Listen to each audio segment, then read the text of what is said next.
Okay, I'd like to welcome you to the regularly scheduled May 21st, 2020 meeting of the Police Oversight Board. Because of the governor's declaration of the state of emergency, the meeting will be held with Zoom video conference, and we're going to follow the guidelines that have been given us by the Attorney General for following those meetings. As far as the important guideline for this is that I will announce the names of all the members of this body who are present and at the beginning of the meeting.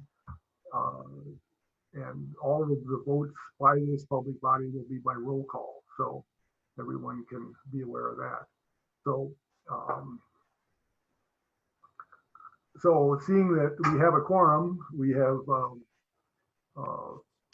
present at this meeting members Chantel Galloway,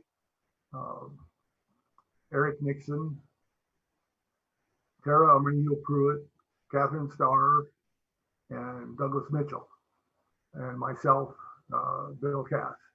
We have two members who are excused tonight. Eric Olivas has had a death in the family, and Leonard Waits, who is ill. So the mission statement of the Police Oversight Board is advancing constitutional policing and accountability for APD and the Albuquerque community. So if you've looked at your agenda, I'd like to have a motion to approve the agenda, and then I'll have some amendments. But I move that we approve the agenda. Do I have a second? Second. And I would like to make some amendments. So I move that we change the presentation of item 7D to I will be the presenter for that item rather than Member Olivas. And I would remove item 8E, which is the Executive Director evaluation, which was intended as a placeholder in case Member Olivas had wanted to bring this item up for action. So do I have a second for this, for these amendments? Second. And all in favor, and we'll have to do a roll call vote of the amended agenda of these amendments, or approving the amendment as approving the agenda as amended. So Member Galloway? Yes. Member Mitchell? Yes. Member Starr? Yes.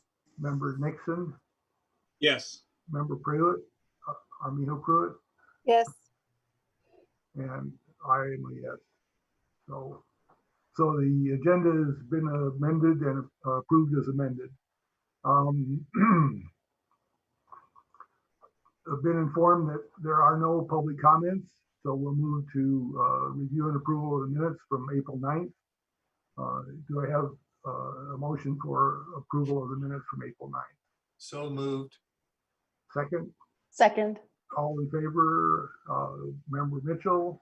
Yes. Member Galloway? Yes. Member Starr? Yes. Member Armijo Pruitt? Yes. Member Nixon? Yes. All right, so the agenda's, the minutes from April 9th have been approved. So we're at item 6 in the agenda, reports from city staff. Item city council, is there a report from city council staff? Seeing no one present, the mayor's office, item B. Mr. Aguilar. And you're still muted, okay. Yeah, sorry. Thank you, Mr. Chair. So good evening. My name is Esteban Aguilar. I'm the Albuquerque City Attorney, but tonight I will be presenting again on behalf of the Mayor's Office. So thank you. First of all, I would like to congratulate and thank former Chair Galloway on a very successful term. It was a joy working with you, and thank you for all of the work that you did on behalf of the people of Albuquerque and our community in the city. So thank you so much. And Dr. Cass, congratulations. And we're looking forward to working with you over the next year on all of these issues. So I apologize in advance. My furry coworker is may be singing a little bit, so but I'll try to get through this as quick as I can. The governor's executive order 2020-30 continued the statewide public health emergency through May 31st, 2020. On May 15th, the New Mexico Department of Health issued a series of corresponding public health orders. As required by law, the city is abiding by the governor's executive orders and the statewide Department of Health public health orders. The city has slowly started reopening businesses and city facilities consistent with the state orders, and the city will continue to follow and abide by all applicable state orders to ensure that both the members of the public and city employees are safe.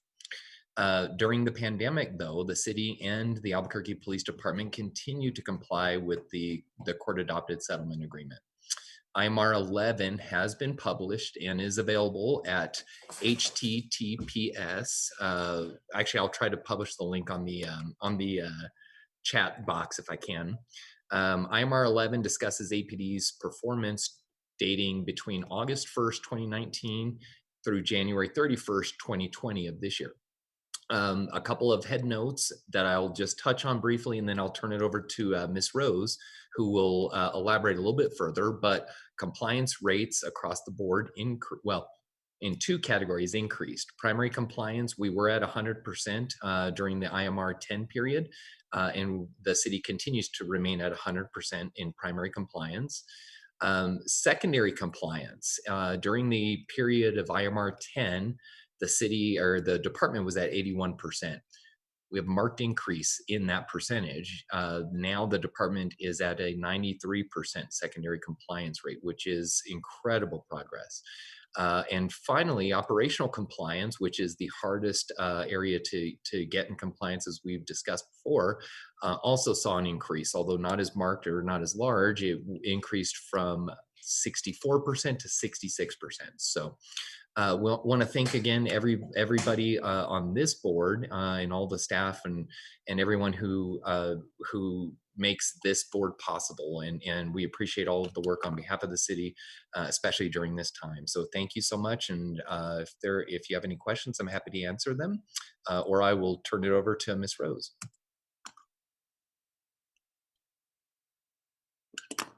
Thank you very much. Thank you.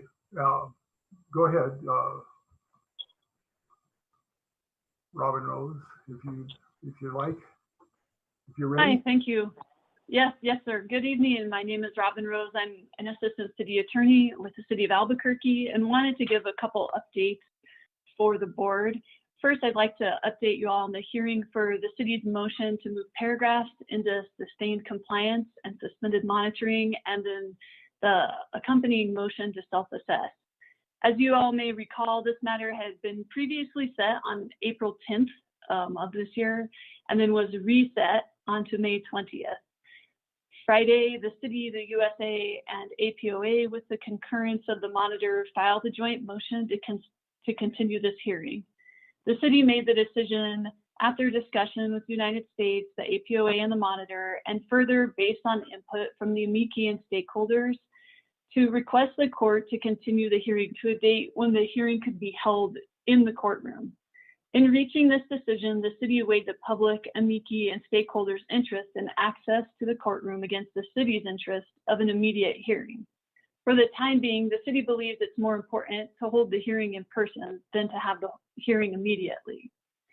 The city, United States, and the APOA, and again with the concurrence of the monitor, agreed that the city wouldn't begin self-assessing unless and until the court heard and granted the city's motion. So on Tuesday of this week, the court granted the motion to continue, and the hearing has been reset. The date is August 28th of 2020. The next update that I have for you is just the status of serious use of force cases and level 3 investigations to be sent to the CPOA board. Before APD can release materials from cases reviewed by the Force Review Board to the CPOAB, per the CASA, the department has to consult with the multi-agency task force. To remind everyone, the multi-agency task force is responsible for investigation of all officer-involved shootings, in-custody deaths, and criminal cases related to force. The multi-agency task force is made up of APD and other law enforcement agencies. So in addition to consultation with MATF, APD has also been consulting with prosecuting agencies regarding cases where there are criminal charges pending or which may be brought to ensure that it won't compromise the investigation to release information to the board. We have had discussions with the district attorney and are working to create a process that provides you all the information you need, but doesn't compromise any ongoing or potential criminal investigation. So an update from the city attorney's office. Do you all have any questions? Thank you. Board members, are there any questions?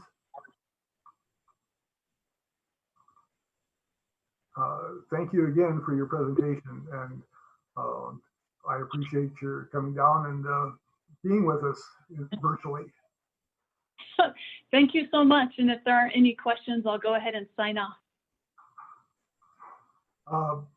One last chance, anyone? All right, thank you very much. Thank you, sir. So next item is the CPCs. Is there anyone from the CPC who's here to that has comments to make? I don't see anyone in attendance. APOA, don't see anyone from APOA, and so APD, DC Smathers, we're looking forward to hearing from you. Thank you. Good afternoon, everybody. My name is Mike Smathers. I'm a deputy chief with APD. My assignment is administrative support, but for the function of this meeting, I've pretty much been the point person for all things COVID-19 for the Albuquerque Police Department. So I was asked to give a brief kind of a health and wellness update related to APD, and I'll try to be tops of the trees, and I'm willing to go as in-depth as any of you might wish me to do. First and foremost, I'm really happy to report that we continue to have 0 positive cases for COVID-19 within APD. We keep up with our sister cities and larger cities across the country, and to my knowledge, we are the only agency our size or larger that has not had many members infected with COVID-19. There's been about 45 deaths among police departments nationwide for members that have contracted COVID-19. So we're happy for that. We don't let our guard down, but I am pleased to be able to report that. We have been and continue to be really aggressive in promoting best practices, PPE usage, the manner in which we interact with different circumstances, and equipping our members with information. We're also really aggressive with utilizing the city's, we call it PEM time, but it's benefit time, to where if a member has any type of exposure or is showing any symptoms, we pull them out. They remain on paid status, but then we rapidly get them tested. We have facilitated family members being tested because you live with somebody that perhaps has COVID or has the symptoms of COVID. We get everybody related to that contact tested, and we've just been really aggressive. We've provided lodging for some of our members to allow them some separation and self-isolation while some of these tests were taking place. So I just really want to assure everybody we have been as supportive as I know that we could be to provide these different environments to where our members could be tested quickly, self-isolated, supported in a variety of ways. And I think it's paid dividends that we've been able to not have a positive test. So I'm thankful for that. We recently finished up what will be our first cycle of what I will call rapid testing. So there's 2 kinds of tests: the gold standard test that you see on television at Balloon Fiesta Park, which is the nasal swab. And then we have purchased some rapid tests, which uses a drop of blood, and it produces a presumptive positive or negative result in about 5 minutes. That's a way for us to keep up and perhaps identify somebody that is asymptomatic, that could be spreading COVID, but feels fine.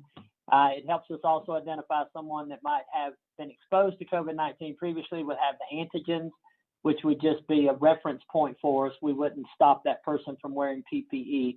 In fact, tomorrow morning, we're going to be testing cadets with that rapid testing to ensure, for some of their upcoming training, it's going to be impossible to socially distance while they do some defensive tactics training and some other things. You can't socially distance with that training. We'll be using that rapid test to assure that no one is infected prior to going into the test and to maintain the health of our cadets so we don't lose time in our training schedule so we can continue to meet the mayor's hiring goals. So I'm really optimistic about the use of those rapid tests that will allow us to keep our operations going for that. To date, we have tested 1,007 APD members with that rapid voluntary test, and it was voluntary and it will remain voluntary. And we have tested 116 employees for what I call the gold standard test, that nasal swab that's at the Balloon Fiesta. And those tests came about from just a variety of contacts. We deal with people that are COVID-19 positive.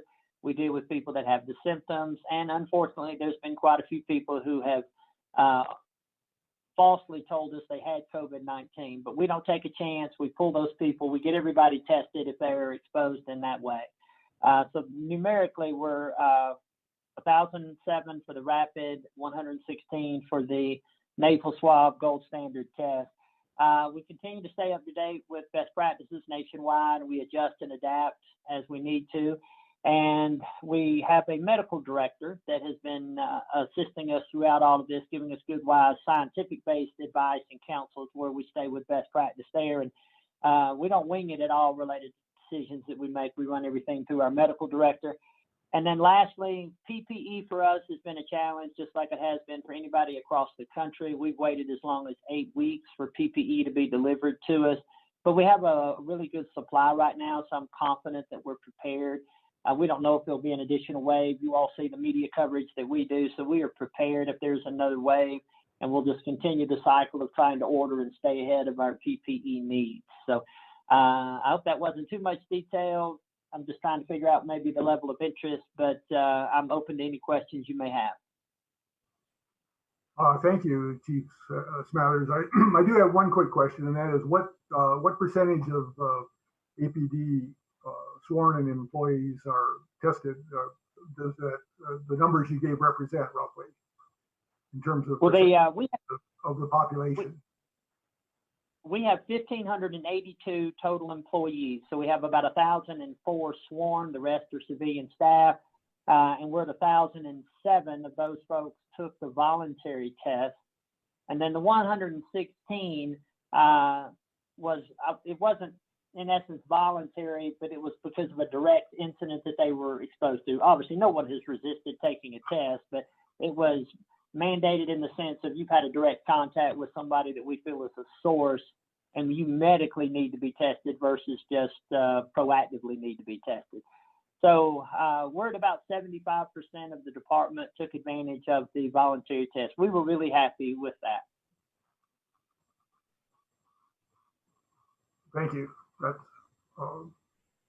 Director Harness. Yes, thank you, Chair. Deputy Chief, could you just, for the public, describe what the protocol is for officers when they're out making contacts with the public? Be happy to.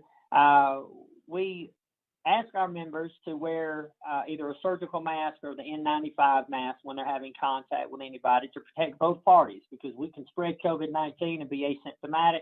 And obviously, we want to protect our members from a member of the public that might have an exposure to COVID-19. We also ask them to just do common sense social distancing. If we can have folks come outside and have an interaction with us, we will. We won't force that issue, but if we're able to do that safely and maintain their privacy, we do that as well. And then we just ask them, like when we assist fire or an ambulance service on a call for service, we tend to follow their lead. Many times they have us wait outside and just maintain scene security when we normally might go inside just to be of assistance, but we maintain that distancing. We do some things on the phone, even if we're there on the scene. If someone tells us they're sick and they want to make a routine report, we sometimes are out in the front of the house and we're calling into the house on the city-provided cell phones, taking the necessary information. So trying to balance that service level with distancing. And we've had some great successes with interactions interactions with people that were COVID-19 positive, and we stayed protected.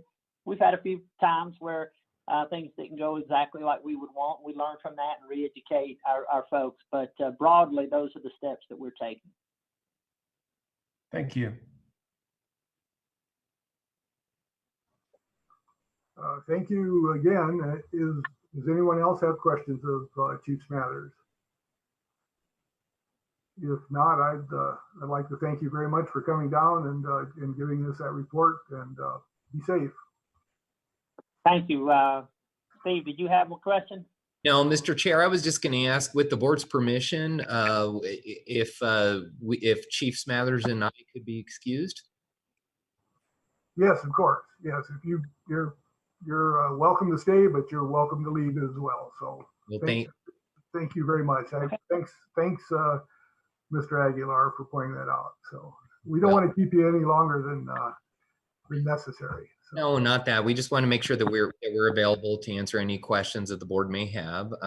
But also, I have to take care of a couple other things too. So, right. Thank you all very much, and you all have a good, safe holiday weekend. Thank you both all very much. Thank you all. Right.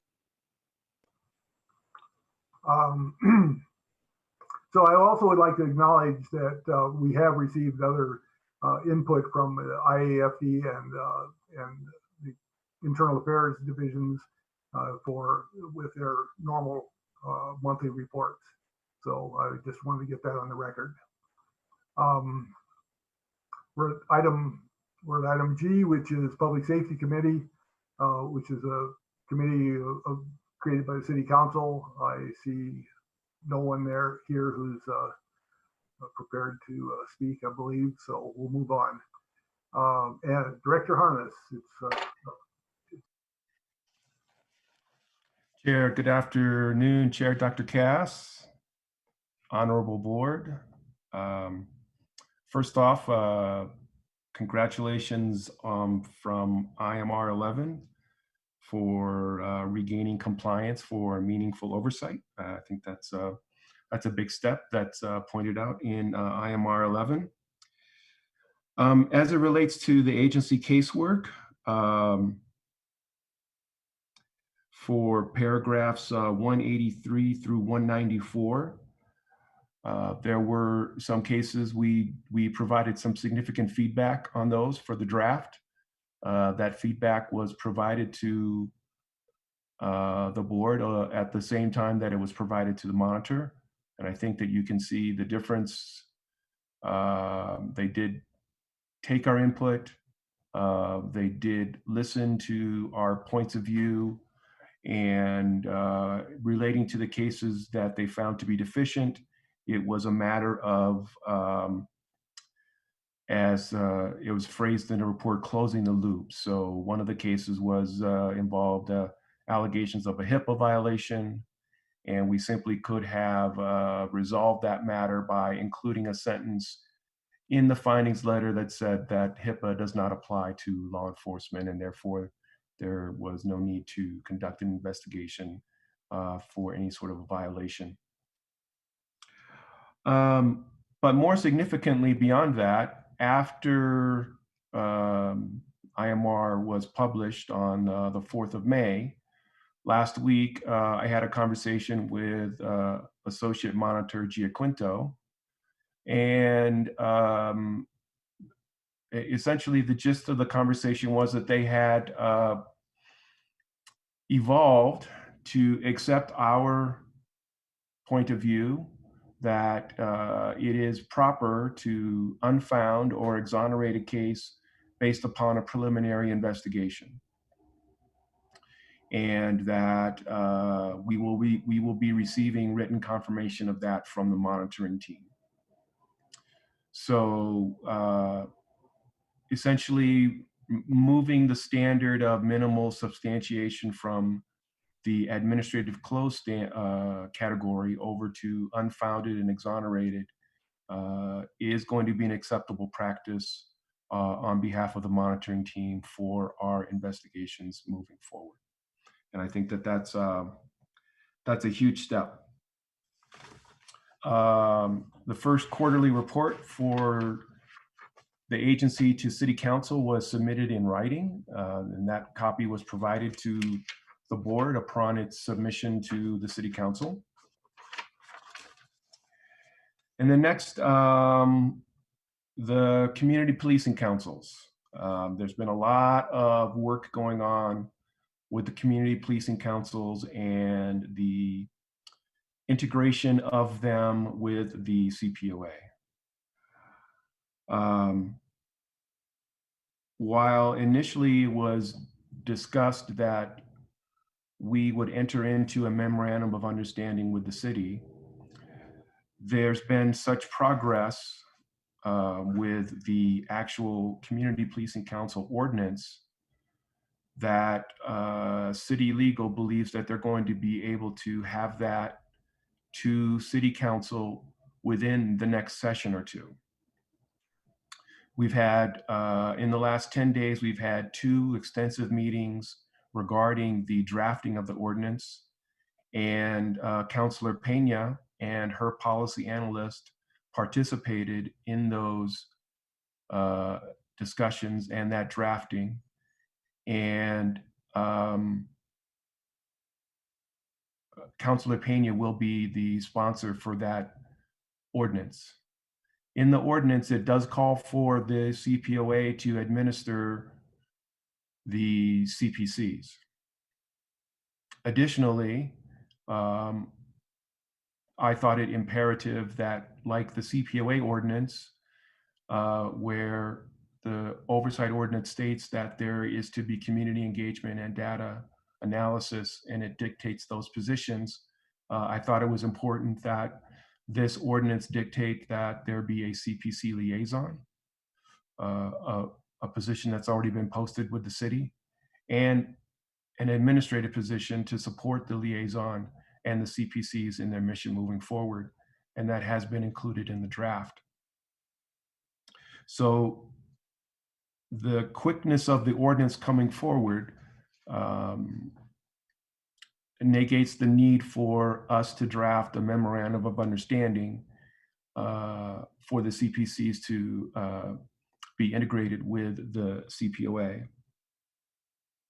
So that's going to be moving forward, and most likely in June, that ordinance will be introduced to the City Council. We will be conducting investigator interviews the first week of June. We've had candidates go through a written exercise, and that exercise has been submitted and reviewed, and now candidates will be interviewed the first week of June. The posting for the lead investigator position has been approved, and it should be coming up on the city site in the next few days. The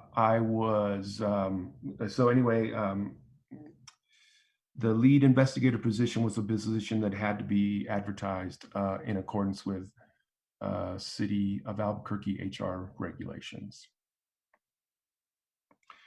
Regarding NACOL, last week I hosted a regional roundtable for NACOL, and a part of that, they announced that they're going to be conducting a virtual conference this year.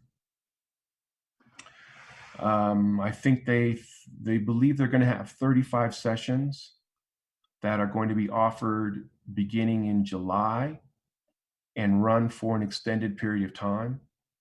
If you're registered for a particular session, if you can't do it live, you will be able to do it later on through a recorded event.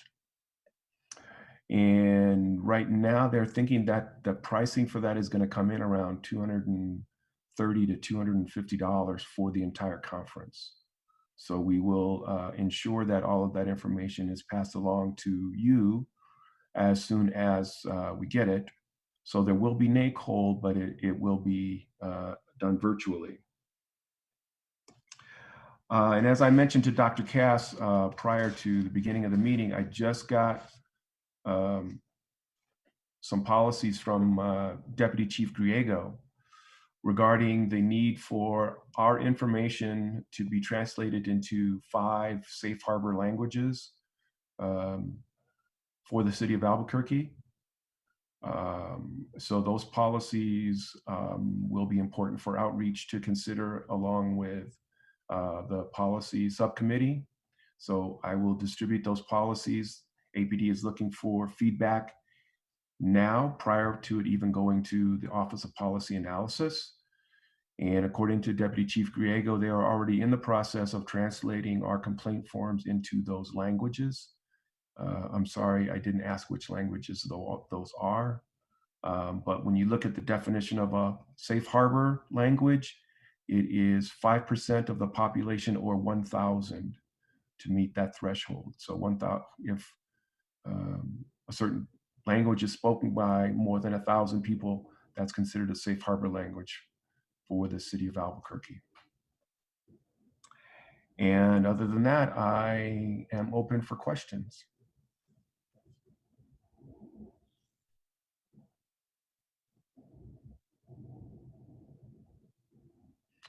Doug has raised his hand.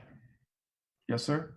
Yeah, Mr. Harness, in terms of the language, if you get a report that is submitted in a language that none of your staff speak, how is that managed? Chair Dr. Cass, Member Mitchell, currently we use the translation services that are utilized by the department through internal affairs. So they have a contract with an interpretation service, and it would be translated through those channels. Would that service be available for interviews as well? Yes. Okay, thank you.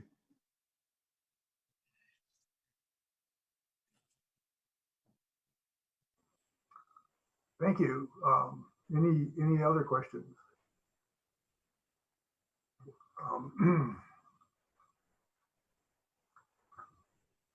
Well, seeing no other questions, we'll move on to item 7, reports from subcommittees. So we'll start with Community Outreach Subcommittee. Member Galloway, please. Let me unmute myself. Hi, everybody. Okay, so community outreach met on 4/28. There was quite a bit of discussion regarding the process to bring on board the CPCs. That process is ever evolving, and so the information that Director Harness just gave us is the most up-to-date information that's available. So I'm going to leave it at that. Other than that, we talked about ways to keep board members engaged. We're not meeting face-to-face anymore, and so our opportunity for kind of chit chat and just general catching up has been kind of stifled with this coronavirus stuff. So I'm going to do my best to reach out to board members periodically just to kind of check in, see how everybody's doing. Of course, I'll remain available myself. So if anybody ever needs anything or just wants to gab for a while, happy to be available to do that. Dr. Cass and I have been discussing training opportunities that are available to us. There are several previous webinars that are hosted on Nicole's website that anybody can access. There are quite a few on there that I found to be interesting, and so I would encourage everybody to go take a look at that. And then I think Dr. Cass has come across some other material that might be pertinent to what we do and interesting for all of us to review. So I think he's going to discuss that a little bit more later on. Our next meeting is scheduled for Tuesday the 26th, and we'll be meeting at 3 o'clock via Zoom. I guess kind of the only other thing that I should mention is about a week ago, the board received an email from a young woman from NYU, and I missed it, and I was prodded a little bit by Member Olivas this morning. And so Director Harness and I reached out to her, and we're going to be meeting also on Tuesday at 2 o'clock via Zoom, just to kind of answer any questions that she may have about oversight in Albuquerque. So I'm looking forward to that conversation as well. Other than that, any questions that anybody may have? about outreach. Thank you. Any questions? Awesome. Thanks again. So Policy and Procedure Review Subcommittee, that is my item, and we last met on May 7th, and under the new normal. And what I'd like to talk about at this point is primarily the APD review, SOP review process.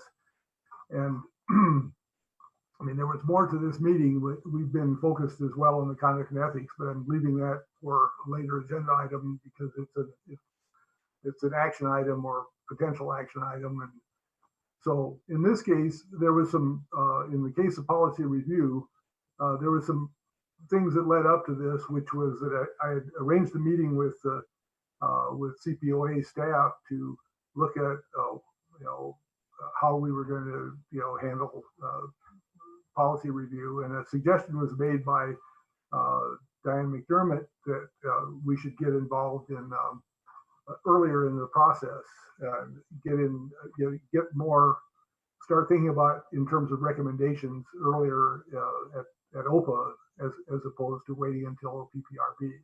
And so what I did was I included in our handout, or the handouts that I sent out with this, there's 4 or 5 pages of taken from a spreadsheet, and there's a couple of spreadsheets that show the policies that have been reviewed at OPA and the policies that have been reviewed at PPRB. And then I've put both of those on timelines to show the relationship between OPA meetings and our meetings, or at least how OPA policies proceed through the process, and then how policies that are presented at PPRB are presented. And so the one that I think is, to start with is what I did was I created a timeline of the April 15th PPRB policies that were presented. And on that, it shows the policy there were 2 policies that were, or 3 here on it shown in this timeline. 2 actually made it through the PPRB process, but they had both been heard at OPA at least a month or 2 before. They go to PPRB. The 2 policies are SOP 159 and SOP 134, which is crime prevention. SOP 159 is impact teams. And after they're presented at PPRB, which was done in, I believe it was April 15th, then a notice was sent out about a week later, or a little bit longer, maybe. And that is the beginning of the start of the recommendation process that we can engage in. So then after a notice is sent out, there's 30 days for the board to respond. So just for information purposes, what I did was I put this on a timeline. And if you look, there's one opportunity, and it's rapidly expiring, where we've actually had a policy meeting, and we're now having a POB meeting before this recommendation is due. But we're down to I believe it's about less than a week before a recommendation is due. And so here's a policy that went through OPA back in January, got to the PPRB in April, and we're having our first meeting when it could actually be considered if we hadn't done anything until now, until it actually went through the PPRB process. So the suggestion is that it would make a lot more sense to get involved, start thinking about which policies need recommendations when they're first presented at OPA. And so we're still in the process of trying to develop a process to do that. But I think that it still requires that that someone on the policy committee typically make an assessment of the interest in this policy. In addition, there's there's been some changes at OPA and PPRB, and Patricia Cerna is the new civilian in charge of the OPA process, and she has experience in policy development. She's worked in private in healthcare, I believe, is some of her background. And she seems like, she's very interested in improving the APD policy process, and she attended our last policy and procedure meeting. So, and so we have, I think, developed some, connections where we have a common interest in trying to get policy developed. One of the things that we've, perpetually brought up is or continually brought up is getting more connection between data that's available from having a policy in effect and looking at the results of that policy, bringing that data to the OPA meeting so that when the policy is under its review, and using that data then to assess the efficiency of that policy. It's one of the things that's just, virtually completely lacking in the APD policy review process. And it's been, it's generally acknowledged by the policy, by OPA, the Office of Policy Analysis, that would be desirable to do it this way, but it's been a very difficult thing to actually implement. So we're going to keep working on that. And I think we have a, we're making progress. It may be slow, but we have receptive ears over there, I believe. I think another way that we should be viewing policies is to view this from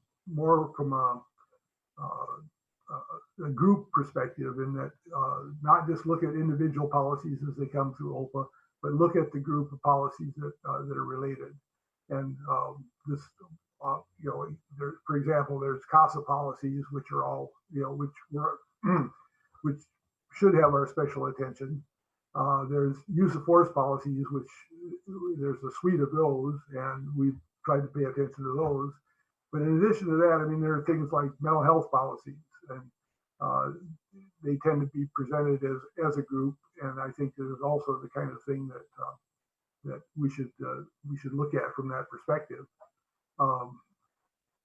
Another area that I've identified that I think would be important and is following up investigations and notifications to citizens. And there's 2 or 3 policies that deal with that. So one of the clues that I think we can use comes out of the annual report. And I know we're going to talk about this later on the agenda, but for example, there is a table in the annual report which lists SOPs which are cited or recognized to be part of a citizen complaint. And so those are also policies that we should, I think, we have information to flag those kind of policies for reviews and recommendation when they come up. That's all I have to say about the policy process. Our next, let's see, I want to make sure I didn't leave anything out.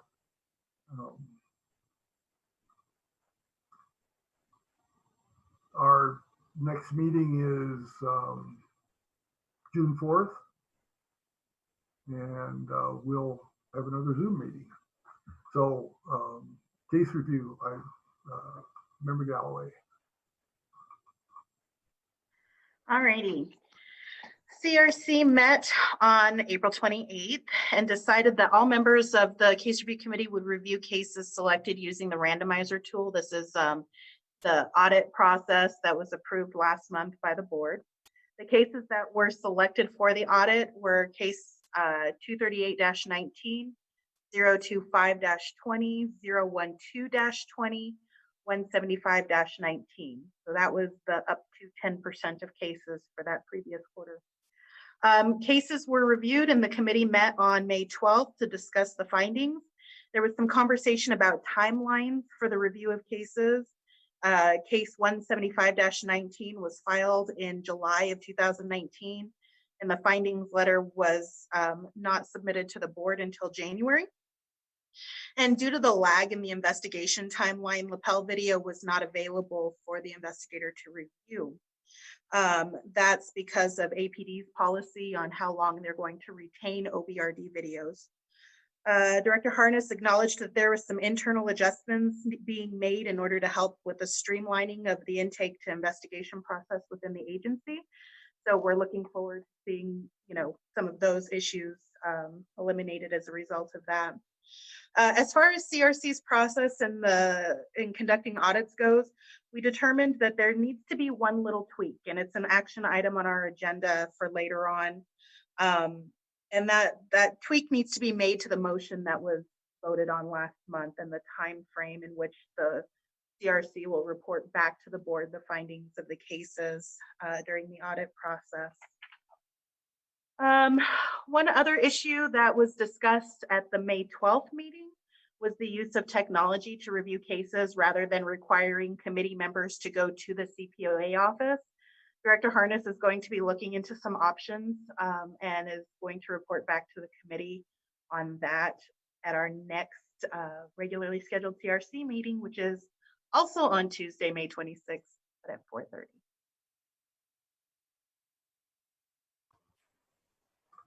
Thank you. Any questions? All right, moving along. The Personnel Subcommittee report I'll give since Member Olivas is absent. And he sent me a statement that he would like me to read as his report, which I'll do now. The subcommittee met on, let's see, I think it's on the agenda. So you can, let's see, you can read that date yourself, I believe. Let's see, it was on April 30th. We actually had, we're gonna have this was only 2 weeks ago. We're trying to make progress on this, so I think it's, this is why we've been meeting, or we've had an extra meeting or two. But in any case, let me read what Member Olivas submitted, which is, the subcommittee has drafted and robustly discussed an outline of the executive director evaluation process. The process under consideration would generally apply to the 2021 evaluation period, but would be modified to address 2019 evaluation period and the 2020 evaluation period. It is currently the goal of the subcommittee to draft a suite of language to present to the board at its June meeting to finalize the process for 2019 and 2020 evaluation periods, and begin the task of finalizing the evaluation process moving forward. The general consensus of the subcommittee is that 2020 and to a greater extent 2019 evaluations will not be ideal in a best practice sense.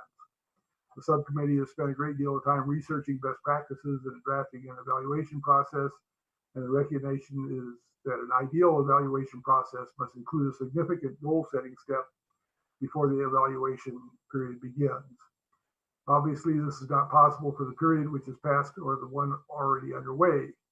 Still, we will propose a process that will attempt to modify the ideal process to still accomplish a meaningful evaluation. It is the hope of the subcommittee that as a board, we may have a thoughtful discussion of this proposal at the June meeting. In order to do this, the subcommittee will endeavor to provide a draft document well in advance of that meeting so that board members have time to consider the proposed process and offer feedback. The overall goal here is to ensure that as a board, we will have a fair and rigorous evaluation process that promotes the accountability and growth of the executive director. With some luck, much hard work, and the participation of all board members, it is the goal of the subcommittee to have an evaluation process in place no later than July of this year. I would invite any member with outsized interest to these matters to join us at our regular meeting next Thursday, May 28th, 2020 at 8:30 via Zoom conference. I do have we'll have to check on that, whether it's possible to do that if there's interest, but we have a quorum. We don't want to create a quorum of the board, and so right now we have 4 members of the committee, and so I'm not sure we can accommodate that suggestion. But if any member of the committee isn't available at this next meeting, we can happily have a substitute. As an aside, or not such an aside, but as a comment, I know that Member Olivas has worked hard on this, and he's put together the materials for next week's personnel meeting already, and I've had other conversations with him, and I know that he's put a lot of effort into this, and he has some real investment in the process. So I think it's it's good if we pay attention to this, and I think it's something that we've had been working on a long time. So it's we're trying to get a product out essentially. So our next meeting, as mentioned, is going to be May 28th, so at 8:30. And I think we're at a point now where I think that actually works reasonably well for all the members. In fact, time to ask Member Mitchell. I believe did you have a conflict with this next meeting that's coming up? The next person. No, it was when we were looking on scheduling on Monday or Friday. Okay, but this one, I think this was. Yeah, I'm good. You're good, and Member Nixon as well.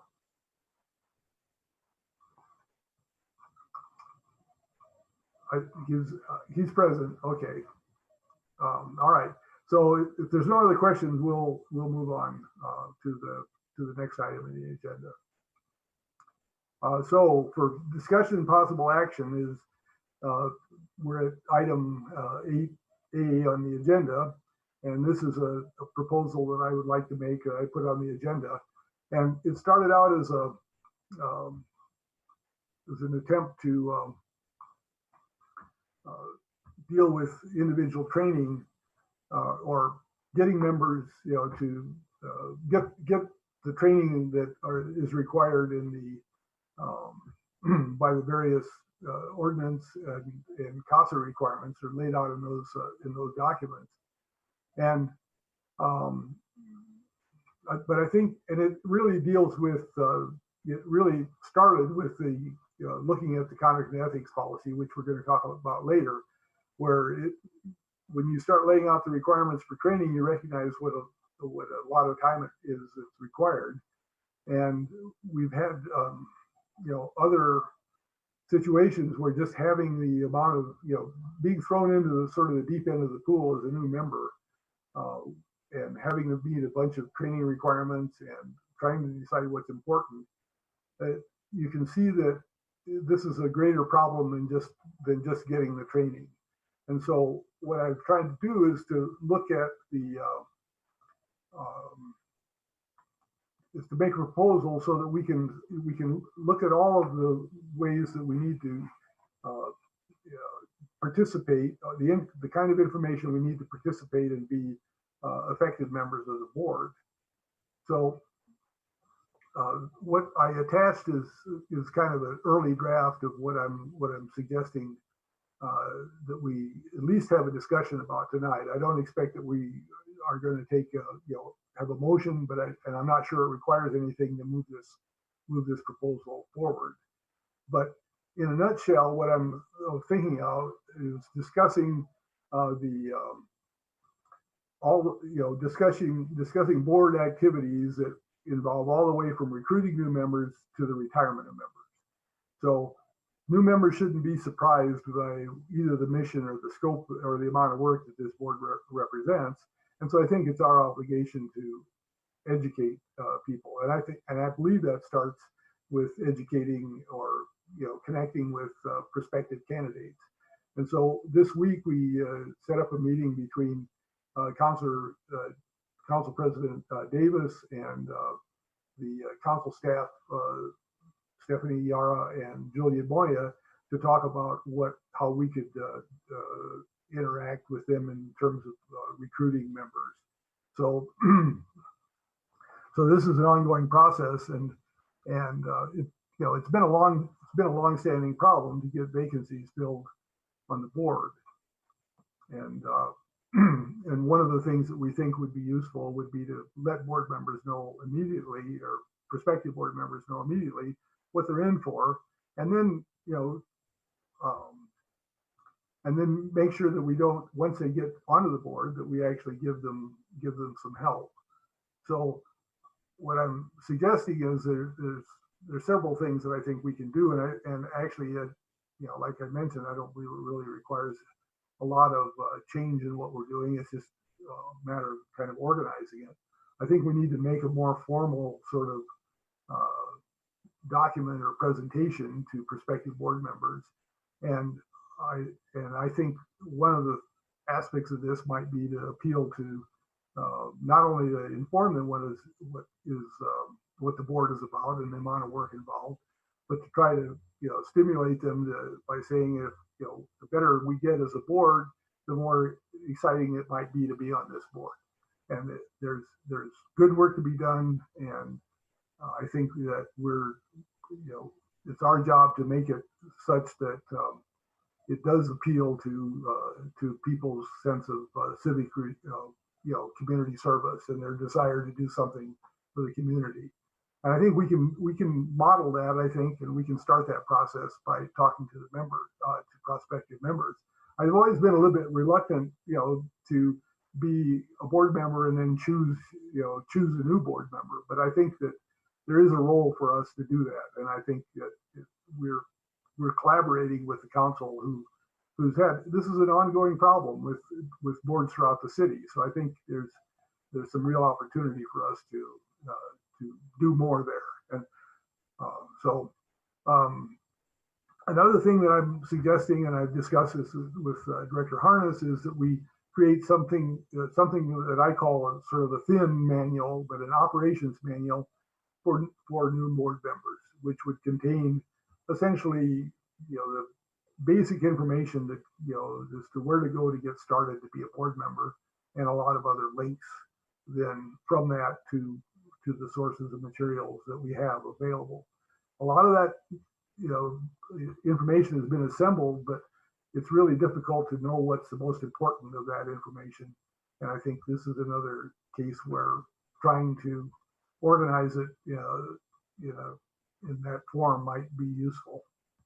And then I thought about what I would like to call a help desk for that, and that is, our designated staff member, person who's designated to help the board is Valerie Barella, who's right there on your screen, and I think she would be a good point of contact to first of all collect the kind of questions that board members have when they get on the board, or during even more experienced board members. If you have a question you want an answer to, at least they'll call Valerie, and she can create the list of frequently asked questions, and then hopefully point people in the right direction if there's a simple answer to be had. If not, then at least the questions get accumulated so that we can they can put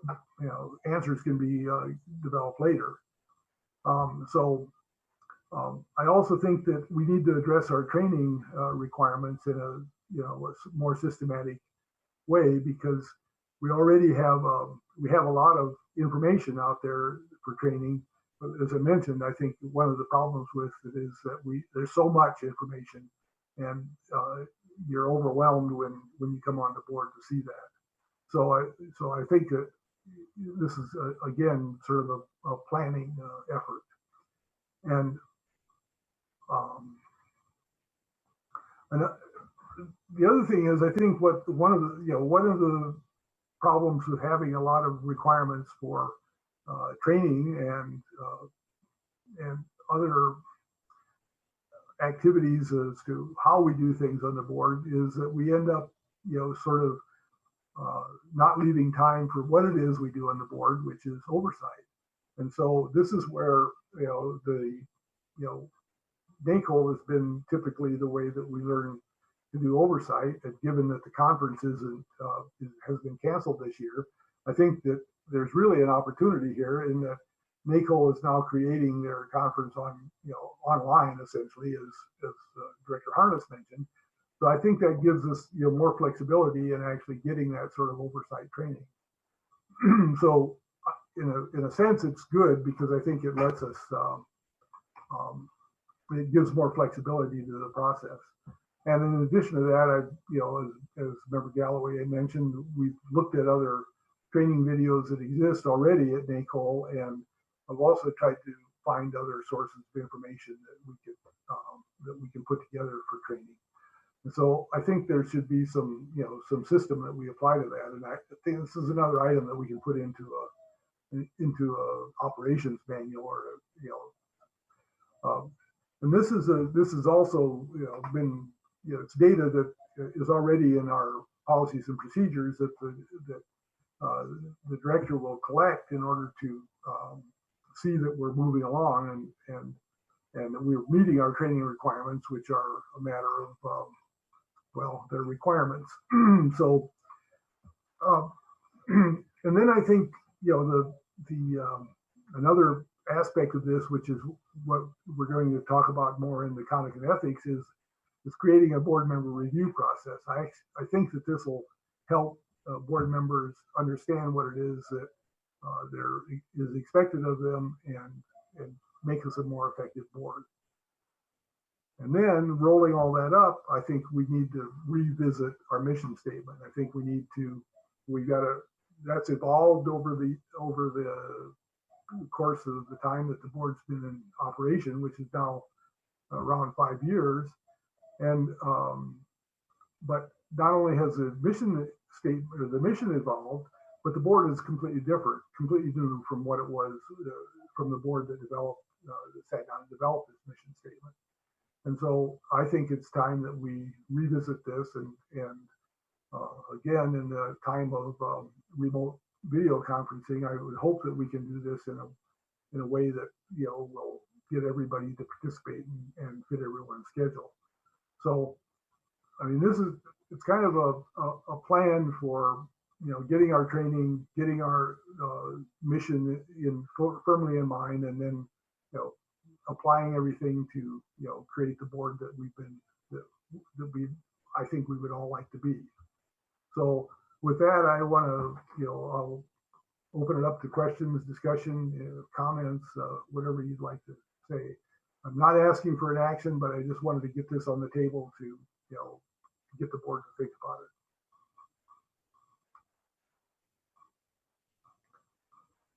it. And so any questions, comments, suggestions?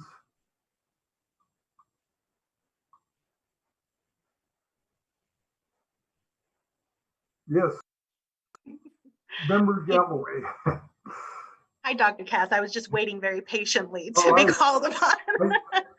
So I'm obviously you've been very, very busy. I'm a little caught by surprise about a meeting with council staff and council members to discuss onboarding of new board members. The board had previously delegated the responsibility of onboarding new board members to the outreach subcommittee, and I was unaware that this was going on, and it seems like that might have been something nice for the committee to participate in if your plan is to leave that responsibility with the outreach committee. And let me respond. I mean, the way this came about is I called Councilor Davis to sort of bring him up to date as to what we were doing as far as new board activities. And so he immediately contacted Julian Moya to set up a meeting, and we had a meeting a couple days later. I wanted to include, I want outreach to be part of this, but at this point it was that particular meeting was called essentially because I made that contact.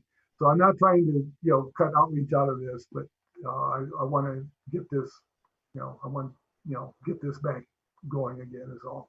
So I would agree and would welcome the opportunity to participate in those conversations. And you're invited to do that. And Thank you. And I want to I think it's up. Julian is going to schedule another meeting, and we'll put you on the list. And that was part of my note here that I probably skipped over, was that I wanted to get outreach back in contact with it. So perfect. Thank you, sir. Any other comments?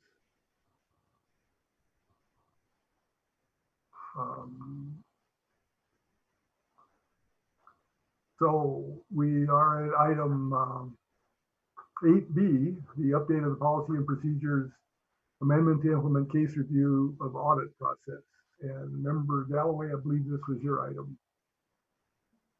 It is. So I alluded earlier to one little tweak that we are hoping as a committee the board will approve this evening. The procedure that we presented to the board last month read in part, review the investigative file and all pertinent evidence and report to the full board their findings at the next regularly scheduled meeting of the full board. Director Harness kindly suggested that we might find ourselves up against a time crunch if we were to do that. Asking, and I have just lost my my amendment. Give me just a second. Oh, it's right here. Is that we change that language to read, review the investigative file and pertinent evidence and report back to the full board their findings no later than the next quarterly interval. So that should we come up with some challenges in reviewing files or whatever, we're not looking at a matter of a couple of weeks, 3 weeks to be able to review cases. We have some time to be able to do a thorough review of the cases selected by the randomizer tool. So that is coming in the form of a motion to update the language of the directives from last month, to change the specific language at the next regularly scheduled meeting of the full board to no later than the next quarterly interval. That's the change. I second that motion.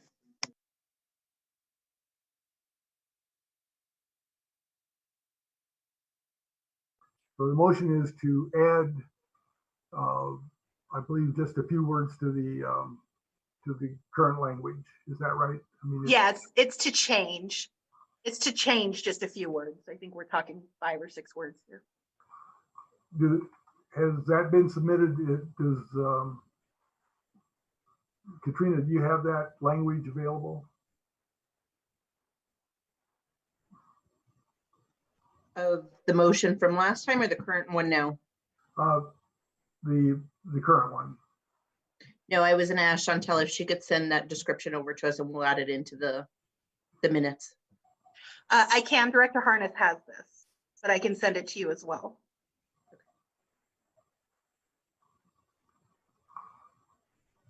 Well, I think I have the motion. I have the changes here, and now I'm looking for them as well. I think we need to read the changes, and then before we can discuss and vote on this. But I just read them. Do you want me to read them again? I read what they were and what we're proposing the change to. Okay, so the context. So would you repeat the change and give us a little bit of context as to at least the last sentence that that precedes the change? Do you have that? I can. So let me give you, because it's a bullet point kind of thing. And Dr. Cass, in the copy that I sent you, you'll see the changes in blue. So in the full section reads, in the months of January, April, July, and October, members of the CRC will utilize a randomizer tool to select up to 10% of investigations conducted by the agency in the previous quarter, and this is where the change is in point 2, review the investigative file and all pertinent evidence and report to the full board their findings at the next regularly scheduled meeting of the full board. That's what we approved last month. And what we want to change it to is on bullet point 2, review the investigative file and all pertinent evidence and report to the full board their findings no later than the next quarterly interval. Thank you. I think that's clear enough. Is there any discussion? Seeing no discussion, I would call for a roll call vote to approve the changes to the previously adopted motion. So, Member Mitchell. Yes. Member Amijo Pruitt. Yes. Member Nixon. Yes. Member Galloway. Yes. Member Starr. Yes. And I vote yes. So the Thank motion you, passed. everybody. Thanks.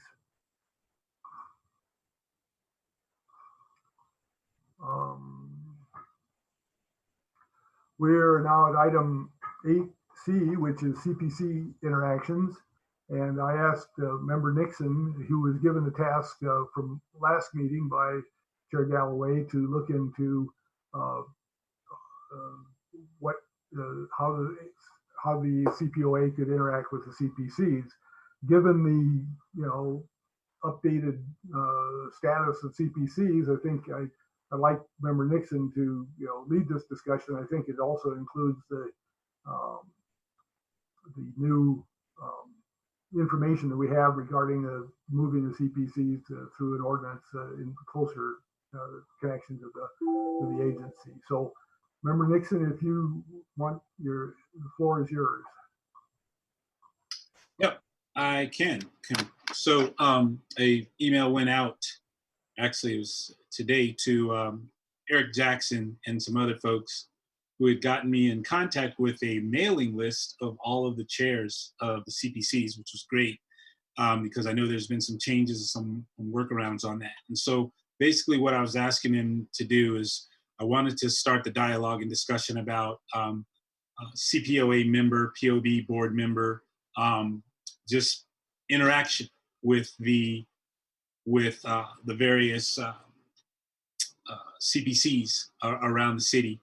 And so the response was really good. I'm going through the responses, and it's been good. I know that Tuesday, I believe there's going to be a community outreach meeting for the subcommittee. Is that correct, Chantel? Okay, and so Vicki Williams was one of the folks who's going to attend that, and so they're kind of delighted. I was glad that I had a bit of a positive response on the request to just get information on. I wanted to basically pick their brains on how they would see the POB interacting with them, and I wanted to do it in a way so that we're not kind of trying to circumvent what's already happening. For example, Director Harness already gives updates and things of that nature at some of the CPCs. And so in conjunction with that, if there's anything else, I know that I personally had a personal interest in just attending the CPC meeting for the Northwest, because I live in the Northwest, just to kind of sit in the audience and listen and see what's going on.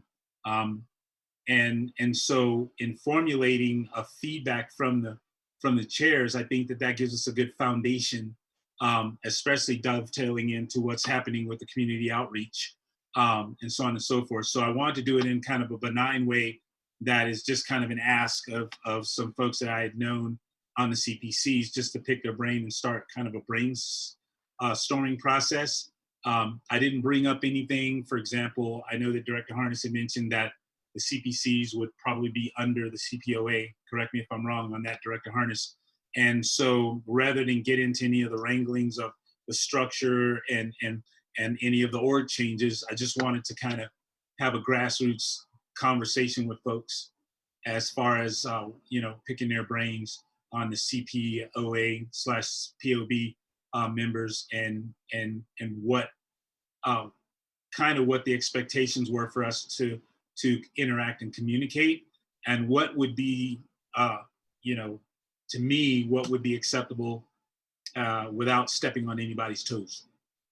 But just to basically let them know, hey, we're here in support, as opposed to anything else. How do we support that, and what does that look like to you guys? So with that said, any questions?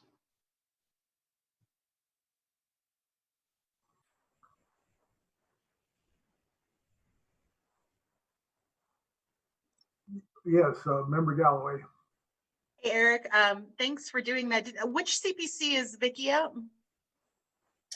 I believe, let's see, where is she? Northeast. I want to say Northeast. Northeast. Yeah, Northeast. And she is one of the chairs. She's the chair of the Northeast CPC. She's either a member or a chair, but I believe she's a chair because she's been doing some stuff with Eric. I've seen some of the email threads as I was coming on board, and it looked like she was doing some things with Eric as far as some communications going out regarding CPCs. Did Eric give any indication as to whether or not he might be available for that outreach meeting as well? No, he did not. I can definitely reach out to him and see if he'd be available for that. Would you? Because he seems to be pretty active in all of this. You know, if not kind of spearheading all of it. So Right. I think probably having his input would be really valuable. Agreed, definitely. So I could ask him and see, if he can do that. I think I can push the invite, if you don't mind, to him to see if he's available to be on board with that. I think that would be an excellent idea. And I think Director Harness. Yes, Director Harness.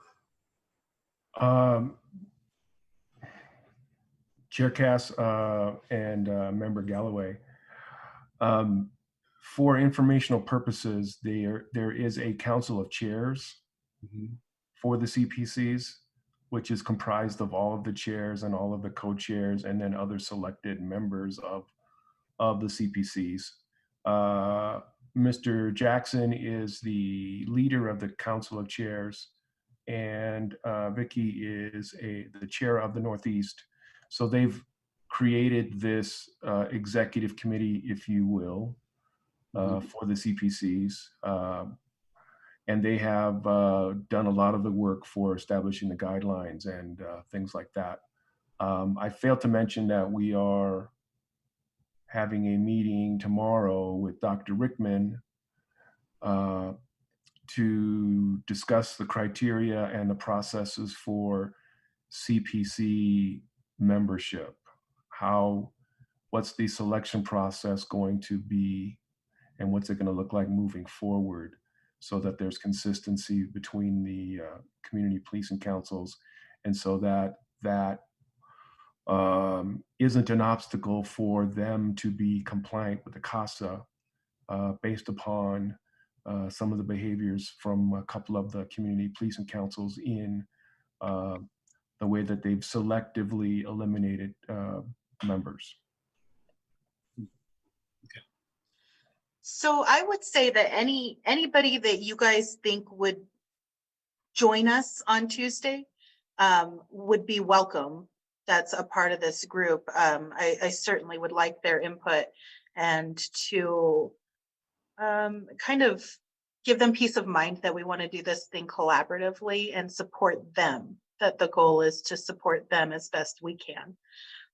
So whoever Director Harness and Eric, you guys think would be appropriate to invite to that meeting, I would say please do so. Certainly, Vicky asked specifically for the outreach to attend, but I can certainly pass it along to anybody who was on the Council of Chairs. Awesome. Okay. Yeah, and what was nice was Eric had, like I said, he got me the email thread, or should I say the distribution list.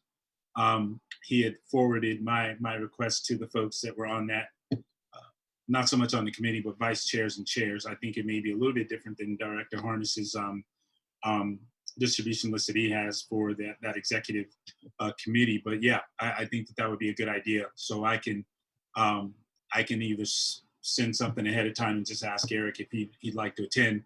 And he and I have a rapport because, like I said, I was on 2.5 years of the CPC Northwest CPC. So I can kind of reach out to him personally and say, hey, would you mind attending if he's available?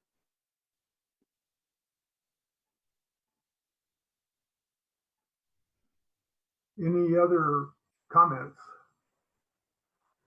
Yes. Go ahead.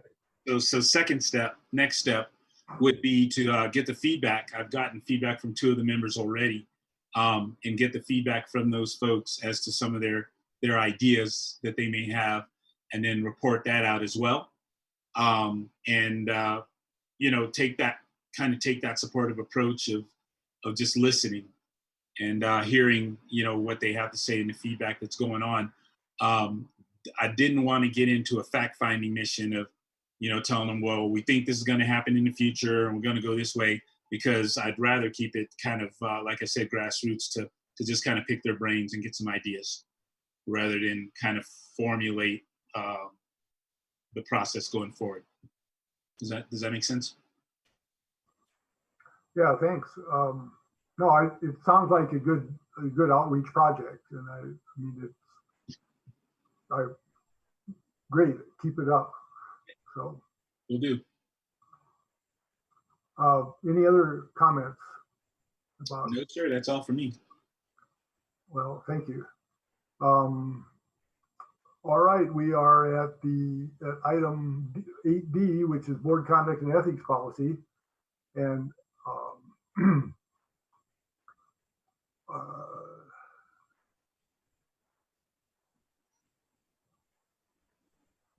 and this is a policy that we've been working on in the policy subcommittee, and you have all received a copy of this sort of background information, which has a number of proposals in it. And what I don't intend to read this whole document, but I would like to enter this into the record so that we have some background that we can refer to, when and if we pass these changes.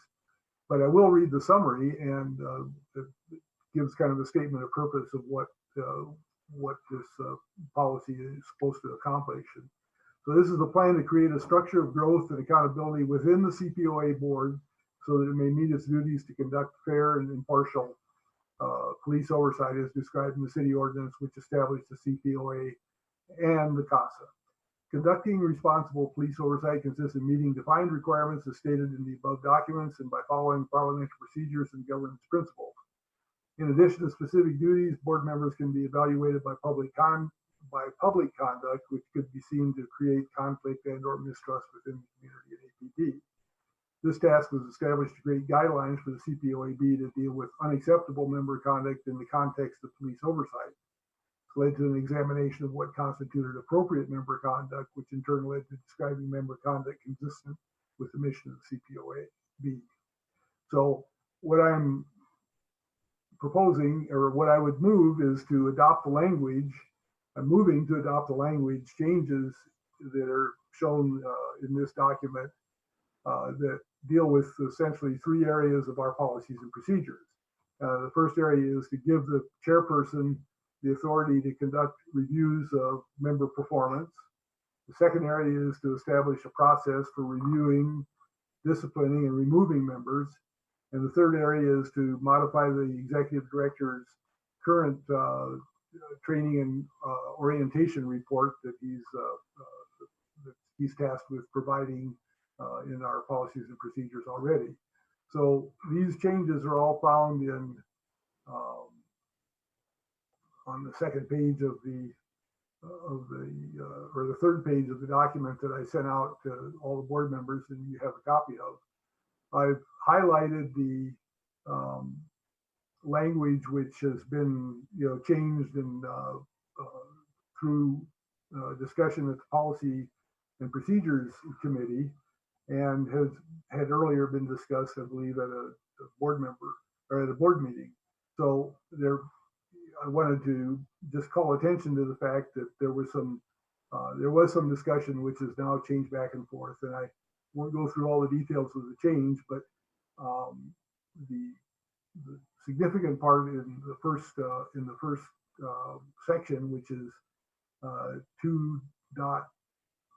the Roman numeral 2.2.a, is to conduct a periodic review of members' training and conduct utilizing a report produced by the executive director in paragraph 3.6.e.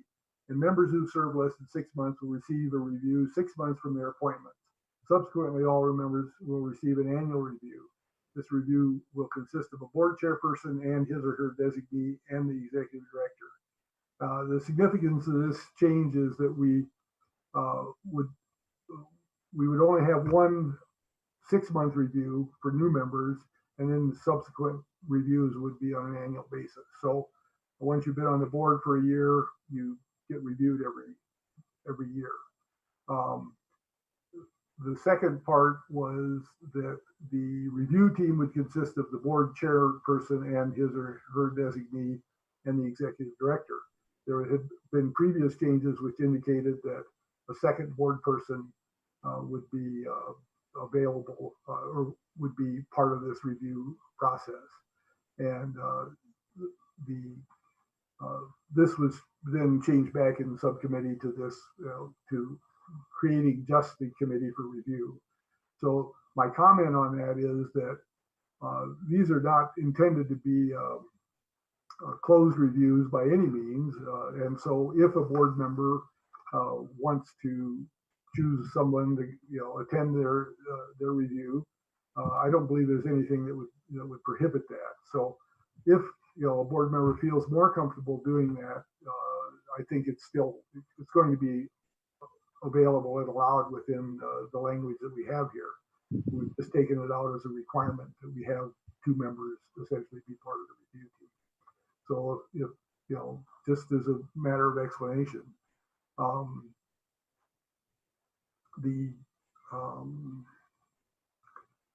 the second highlighted change is the under 3.5.a, the appointment of any board member who has been absent and not excused by the chairperson from 3 consecutive regular special meetings shall automatically expire effective on the date the board reports such absence to the city clerk.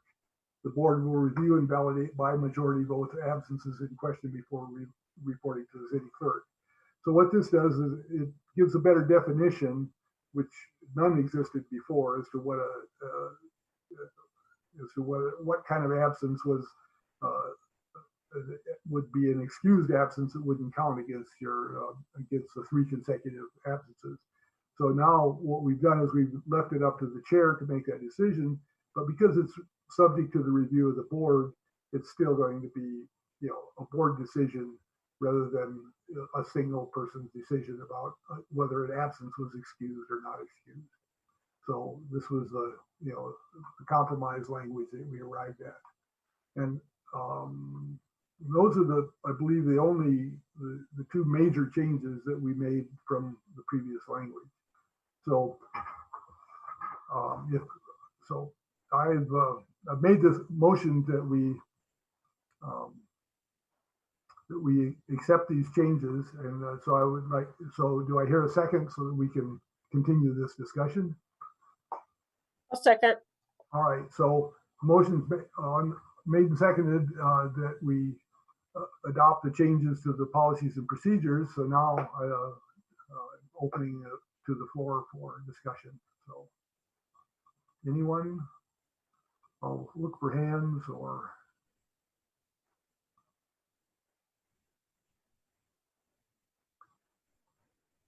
Yes.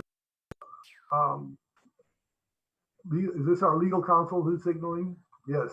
Thank you. Go ahead. Thank you, Chair Dr. Cass. I just have a point of clarification. Is your motion just on the portions in this document that you read, or is it for the entire set of the proposed changes? The motion is for the entire set of the proposed changes. I wanted to just highlight the ones that had been discussed, most vigorously, and there'd been, some differences of opinion as to how we were going to treat these, and but it's for the entire changes, and as they're shown in this document. So. I don't want to go through all the details, but if it's necessary, we can do that. So, go ahead. In follow-up, Chair Dr. Cass, I have a question about Roman numeral 3.5b item 2. And the question I have is, it provides that the chair can choose to initiate a member review process for 3 specific things. 1 is if the public or another member request it. 2 is based on the chair's review. And 3 is if 3 members support a call for review. My question is, if 1 member requests it and the chair can choose to or not initiate the review, but if 3 members support the call, that also is left to the chair to choose, Or I guess I'm wondering what the difference is between a singular member requesting it versus the 3 members requesting it. I think the point was to bypass the chair. If the chair wasn't calling for a review, then 3 members could call for a review, and it would force a review without the consent of the chair. So Yes, go ahead. thank you, Chair Dr. Cass. If I may, then I think if that is what the intent is, the board may want to consider taking item 3, which is if 3 members support a call for review, out of that sentence. That currently, the way I read it is, if the chair can choose to do this, if 3 members support a call for review. And if the idea is that 3 members alone can support the call, to make that separate so that it's not relying on the chair choosing the initiation. I see your point. I think that's well taken. I think that's an appropriate to just create a separate sentence for that.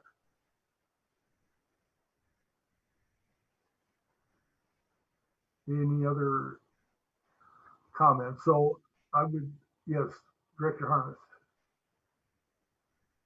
Was that, oh, you, Just Member Mitchell has his hand up.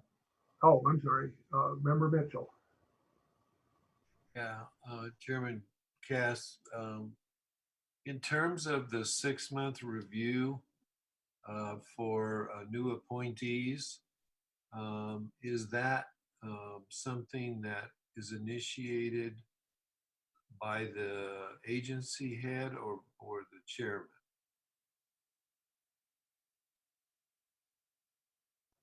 It's by the chair.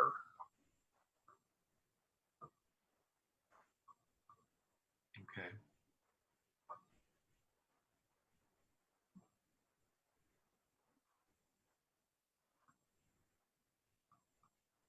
Yeah, these, I mean, the whole review process is essentially an internal board process, I think, as opposed to an agency review of board behavior. So, Right. so it's initiated by the chair, and this just puts it in plain language. If the venue is the board, then why is the executive director included in that review?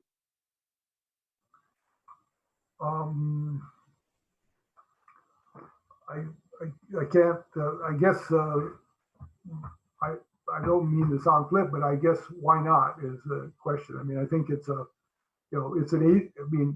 it does concern the entire agency. The executive director has information that is collected by that he's obligated to collect in terms of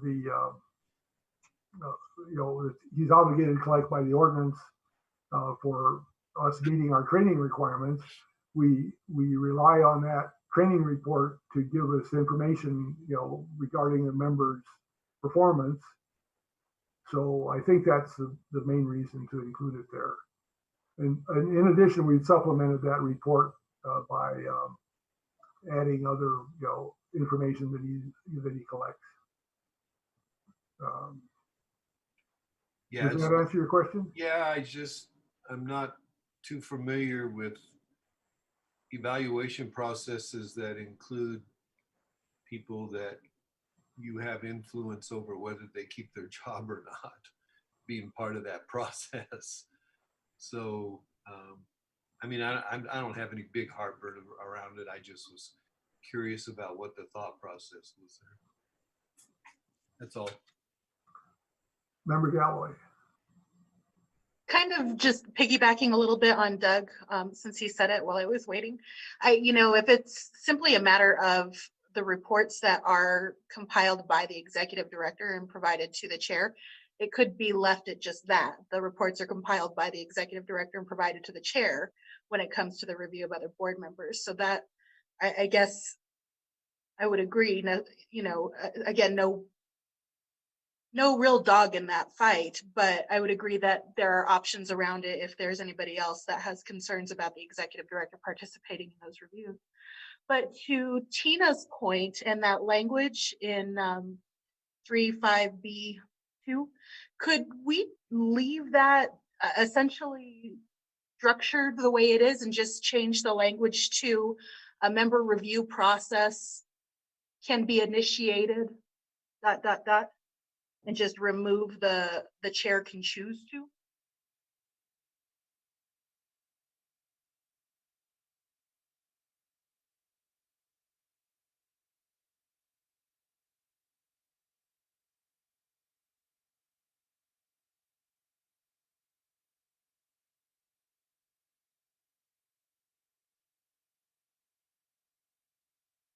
Or a board member's review process will be initiated if requested by the public based on the chair's review of members' records or member support, free member support.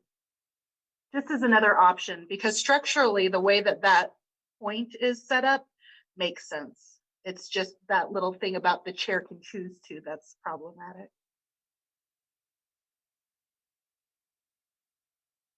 You're muted, Dr. Cass. I'm working on it. So I maybe at this point we should start collecting amendments or changes, and then we can form an amendment once we've agreed on the changes, or we can start by making an amendment and then start discussing the whether we're happy with the amendments that we make. But I would so we get some of this language down so that we can so we've got something that we can start base our discussion on. So what would you propose the language read? If you can say it on the item you just brought up, just leave out the chair can choose and say something along the lines of board member review processes will be initiated when or if, probably if/when, I don't know, something along those lines though. Maybe will be considered instead of will be initiated. Maybe. Because then that takes out that component of it definitely happens and it implies it will definitely happen if you say it's initiated by. I think that's a strong point as well. Okay, so it would then read member review process will be considered if 1, requested by the public, 2, based on the chair's review of the member's record, or 3, if 3 members request it, leaving that in it, or support a call. I would say yes. Tina, does that kind of work with what your concern was with that point? Chair, Dr. Cass, Board Member Galloway. Yeah, I mean, really, my concern was not so much what the outcome is. It was just that reading it, I wasn't sure what the intent was. Now that the intent is to allow some discretion to the chair, as pointed out by Member Armijo Pruitt, I think that makes sense. I just think the board has to decide, is it a shall be initiated or is it a maybe upon discussion? And once you get to that point, then the amendment language will follow.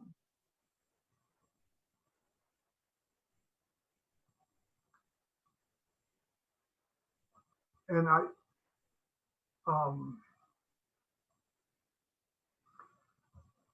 think the other factor to consider here is that this is the review associated with discipline. So, I mean, we've agreed, I believe the other, the earlier paragraph dealing with the periodic review is the normal sort of review process. And this one deals specifically with potential discipline action. And so if, I just want to make that distinction if it isn't already clear to everyone. So does that, I mean, I think this is where we got into some trouble before, was not initiating a process. And so if you feel that this is still will avoid that pitfall, then this is certainly good language to have, I think. Yes, Member Galloway. What constitutes requested by the public?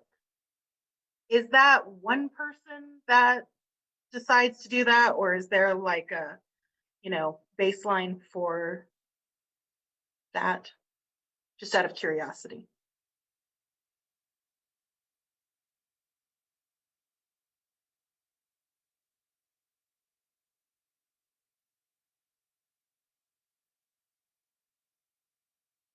You're muted, Dr. Cass. Yes, okay, I'm back. All right, sorry. Ms. Gooch, did you have a comment? Yes.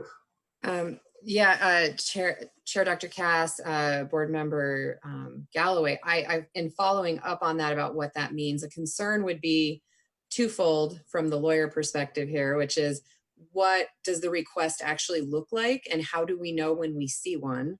And two, how do we want to ensure that the public gets a say without running rampant and distracting from the board's ultimate mission, so that every meeting you're not dealing with a number of these or even a decision about whether or not such thing has been requested.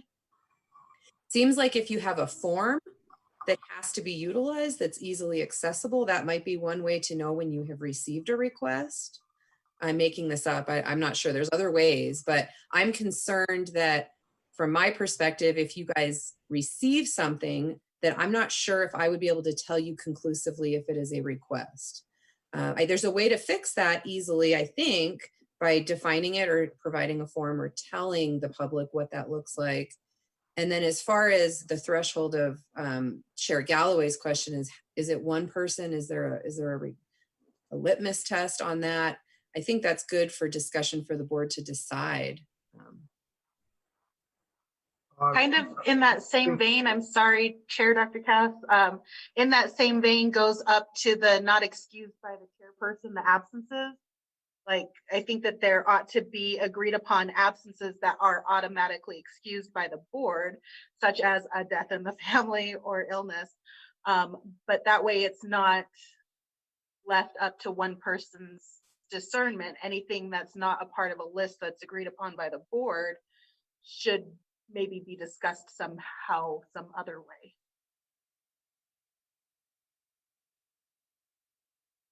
If you can hold that, thank you. I saw earlier hands that have gone up and down, I believe, and I don't want to leave anybody out. So, Member Starr. Oh, that's okay. I didn't want to interrupt, Dr. Cass. No, fine. Go ahead.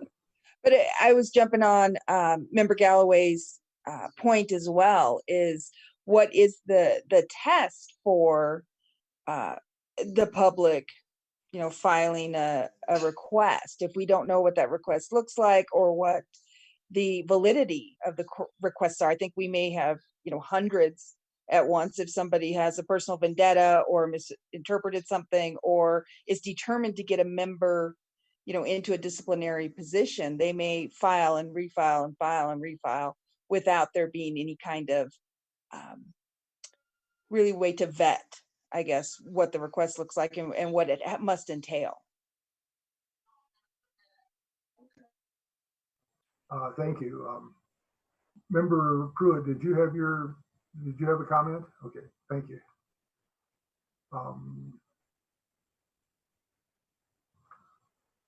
Okay, so how do we resolve this? I think I think these are good points, and for what it's worth, I agree wholeheartedly that we need to have some threshold or some test or form or some way of identifying a public complaint, or maybe maybe it's necessary for other complaints, but from within the board. Although I think in the case of the board, it's an easier situation to handle. But it is, you're a member of that, or we're all members of the organization. But do you have a suggestion for how we can, move forward with this?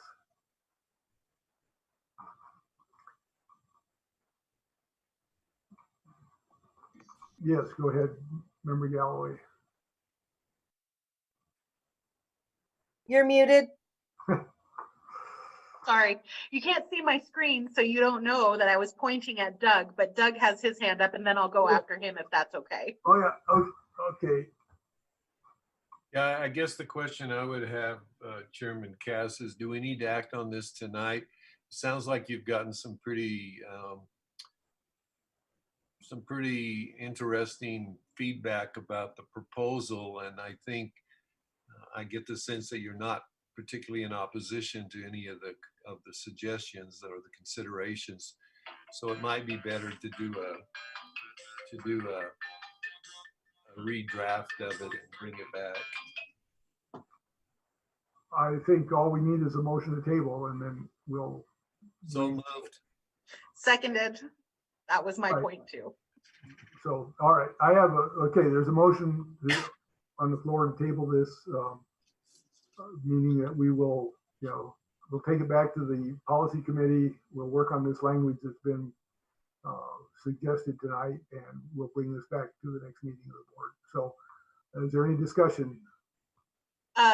Chair Dr. Cass, you may want to just kind of do a run through of the document and just see if there's any other possible areas where we might be having the same conversation next month. And I'll do the same thing too, and just see. This committee has done a tremendous amount of work, and sometimes even just looking at the same document over and over again, you can kind of muddle it a little bit. So I'm happy to take a second glance at it myself and just see if there's any place where this potential conversation might reemerge. And I think that, there's this, it doesn't require a meeting of the subcommittee in order to make some suggested changes that we can send out to the board to have a look at, because I think it's easy enough to, create something that, will maybe solve this problem, and we will run it by our legal expert and counsel before it gets too much further. But I think we've gotten to where we're in sort of general agreement that we're on the right track, and it needs some fine tuning. I would like to hear it if there's anyone who has real objections to this policy, because it's something new, and I think it's an important policy. But the fact that we've started the effort, I think, has gotten us, back in compliance. But we need to complete it, and I think that, taking the time to get it right is worth it. So I think this would work to do what's been suggested. So, Director Harness. Yes, Chair Dr. Cass. I'm wondering if these changes in the macro sense are significant enough changes to your policies and procedures that you may want to consider that this go to the City Council for its consideration. And that would be a question that your legal counsel would have to answer for you, but I think it's something that you should entertain. This is not insignificant changes to your policies and procedures, and you may want to have it go by City Council for their process so that you're in line with all of the agencies.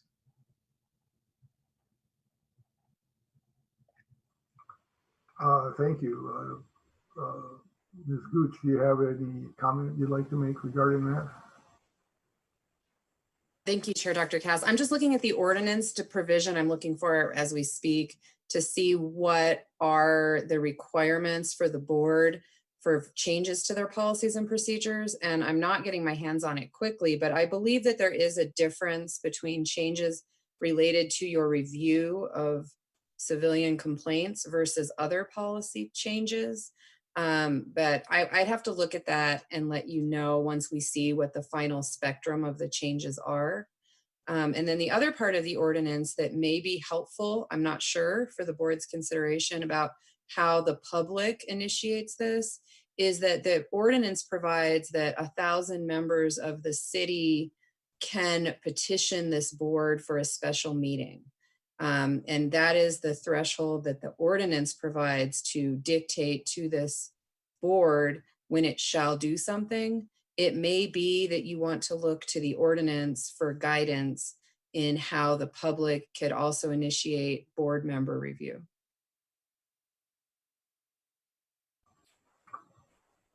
Thank you. Well, in terms of proceeding forward, can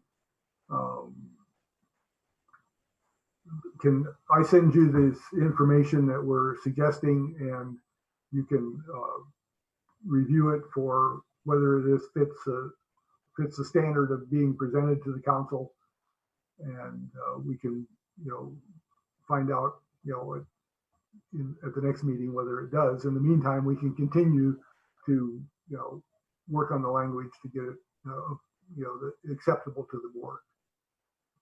So I think where we are right now is we have a motion on the floor to table this to the next meeting, and if there's no further discussion, I'd call for a vote. Any other discussion? All right, Member Galloway. Yes. Member Nixon. Oops, sorry, I was on mute. Yes. Member Pruitt, Armio Pruitt. Yes. Member Starr. Yes. Who else? Did I miss somebody? No. Oh, Member Mitchell, sorry. Yes. And I vote yes. So we'll table this and it'll be back on the agenda next month. So good. I think it was a good discussion. I think it was positive, and I'm hopeful that we're gonna, we'll get this wrapped up one of these days. So we're down to item 8E, which has been removed earlier from the agenda, and that brings us to item 8F, which is the 2019 semi-annual report. So Director Harness? Yes, sir. Yes, Chair Dr. Cass, this report has been submitted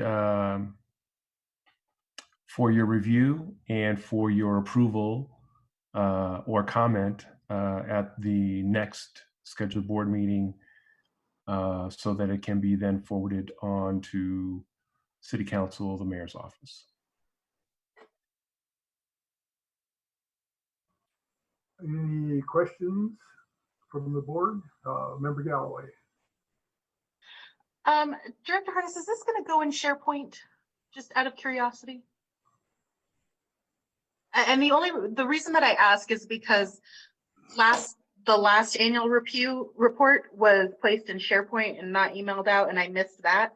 And I would have probably missed this one too, to be honest.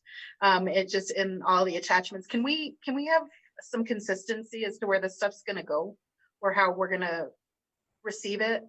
And I might suggest, I don't know if this would be helpful to anybody else, but like all board meeting attachments, perhaps place those in SharePoint, just like we do our case stuff, just so that everything's in one place. We all know where to go. We're not looking through a bunch of emails for stuff. I don't know if that's doable, if that's burdensome to the agency, but it would be helpful to have some consistency to me. Well, certainly we can place it in SharePoint. We were just including it in your packet for this meeting because it's attached to the agenda. So we will put it in SharePoint as well. Can we maybe do that with all attachments for board meetings? Is that a burdensome request? Well, I guess Chair Dr. Cass, Member Galloway, what we're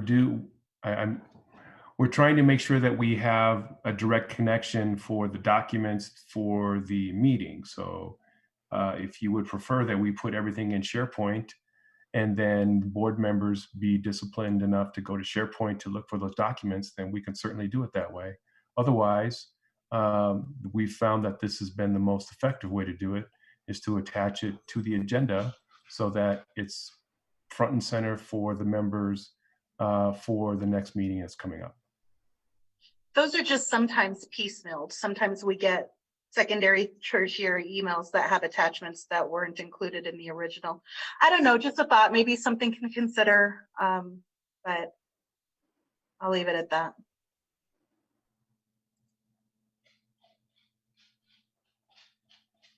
Any other comments or discussion?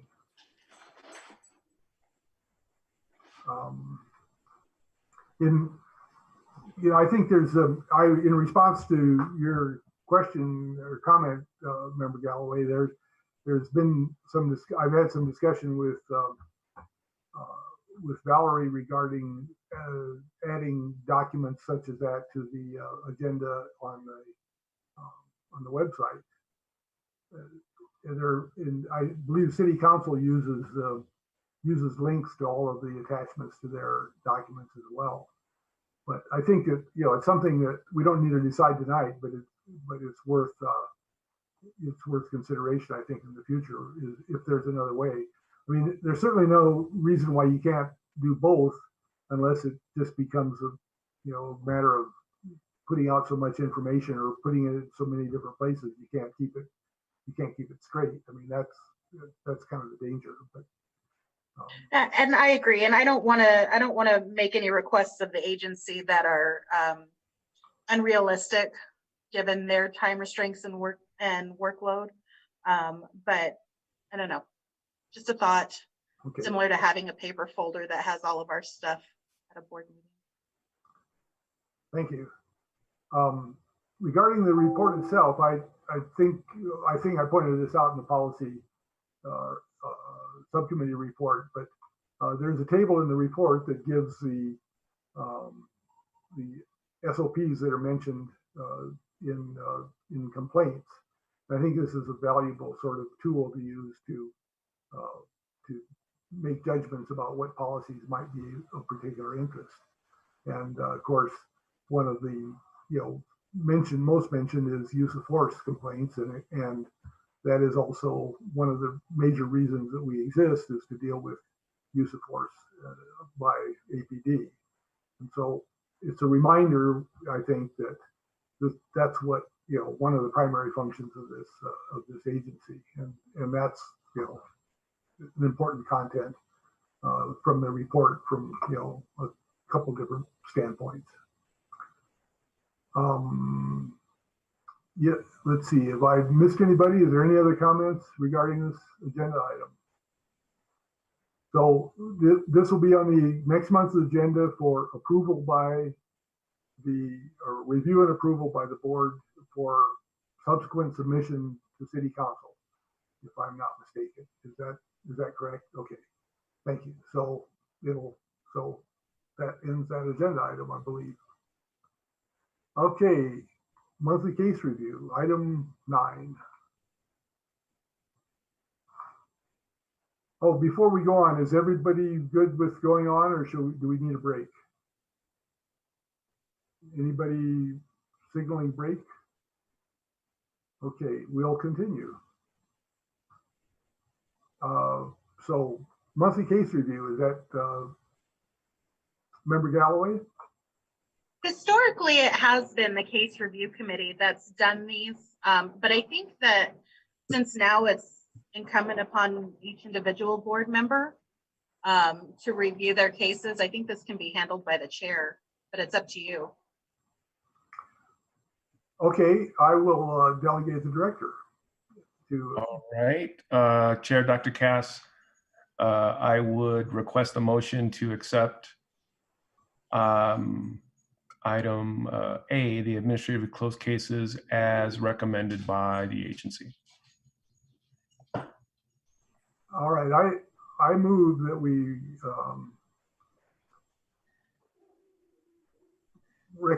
recommend acceptance of these administratively closed cases.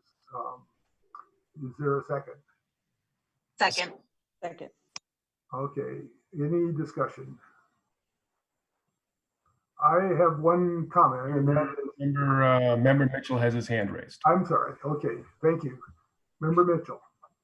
Yeah, I just had a question for Director Harness. On the case number 093-20, without getting into the specifics on that, I was curious, when you get a case similar to that, is there any kind of referral made to mental health providers or any kind of outreach? I mean, other than just denying the complaint, is there some kind of follow-up that happens with with that type of case? Chair Dr. Cass, Member Mitchell, we would not make a referral per se, and without looking at the case and the circumstances, we would not make a referral per se. We do, from time to time, refer a complainant to, well, not refer a complainant. We will confer with the CIT team to determine whether or not this person is accessing services or not, and whether or not there's been contact by APD's CIT or COAST team. But post an investigation and issuing a finding, I think we're not in a position where we would be able to make any sort of a definitive referral. Yeah, I just wondered about the probability that we're gonna, without some kind of intervention, we're gonna probably get more complaints. And that was a very lengthy complaint covering a long period of time and pages and pages and pages of handwritten notes. So I think, it's too bad there's not a mechanism to try to connect them, and maybe they're already connected, I don't know, to some kind of services. But anyway, that's all I wanted to know. Thank you. Any other comments? If I have one comment, and that is case 6420, I thought was interesting. I would commend the writer of the letter for having actually, for the even-tempered tone of the letter and and offering useful information to the complainant, because I think that's contained in this letter. Now, I'm not sure the complainant would see this as useful information, but I believe it was offered in that spirit, and I think it is, pointing out, that what right things were done and what really was done is sometimes, I think, a good, memory jogger for the person who complained and didn't remember it correctly. So I think it was a good letter. It was a good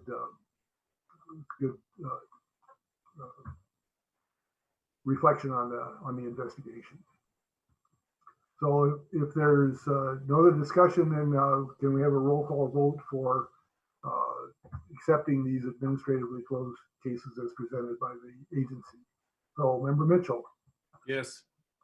Member Galloway. Yes. Member Nixon. Yes. Member Starr. Yes. Member Armijo Pruitt. Yes. And I vote yes. Next, Director Harness. The unfounded and exonerated cases are, let's see, those are all included in this? Were those cases included in this? Just, I'm not clear. Chair Dr. Cass, no, they were not. I would request them. I would request the motion to accept 039-20 item B, unfounded and exonerated. Is there a motion to accept this case? So moved. Second? Second. Okay, so is there any discussion about this case?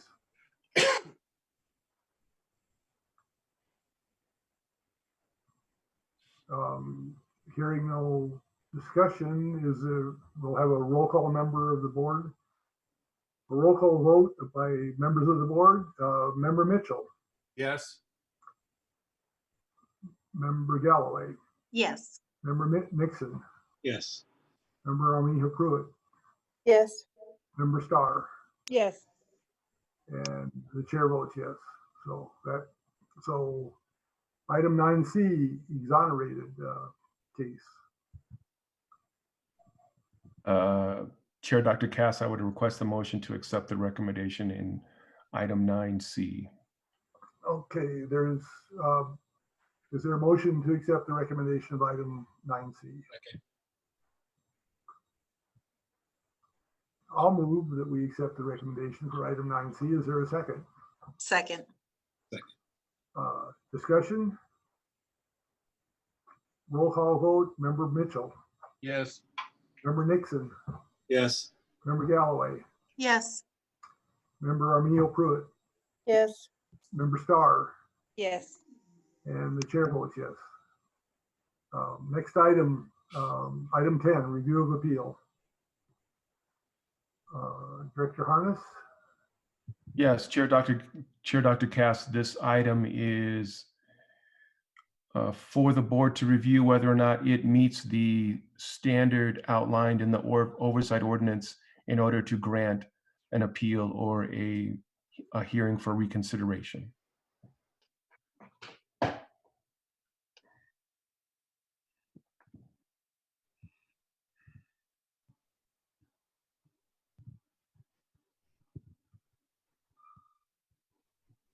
So I would move that we deny this appeal. Is there a second? Second. Discussion? Yeah, I have one point. I think that we discussed this earlier with the audit of the case, that took so long that we lost lapel video or access to lapel video, and it looks like that may have been what happened here as well. And I think that there should be some kind of acknowledgement from this body that that occurred, and that the agency is taking steps to correct that kind of a lag. Hasn't this happened before where they've lost the lapel video? How do you lose lapel video? It's not a loss of lapel video. It's that they have a 120-day policy within APD to retain the lapel video, and our investigation took longer than that 120 days. At least in the other case, and it looked like in this one too, but Director Harness is shaking his head no. Chair Dr. Cass, there was no lapel video in this case because this was not a recordable event. This was allegations regarding the complainant stating that he had video claiming to be chasing an APD officer that was driving at 90 or 100 miles an hour. This was not a case of lost lapel video. This was a complaint about alleged reckless driving. That may be, but I could be wrong. Let me pull it up. But didn't we tell them that we couldn't do it because of 120 days? However, due to the 120-day automatic deletion policy, the lapel video was not available to the investigator. I mean, we said that. Okay. Yeah, that's on end of page 1, beginning of page 2. And so I just think that there should be some accountability and acknowledgement to the complainant about that.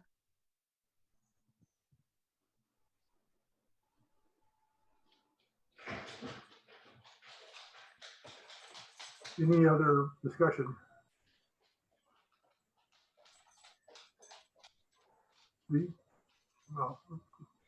Member Nixon, did you have your hand up and put it down, or do you have? No, yeah, just that. I don't think there's anything can be done at this point, but I don't have any discussion on it. Any further discussion? Yes, Member Galloway. Did you have? Are you just okay? All right, thank you.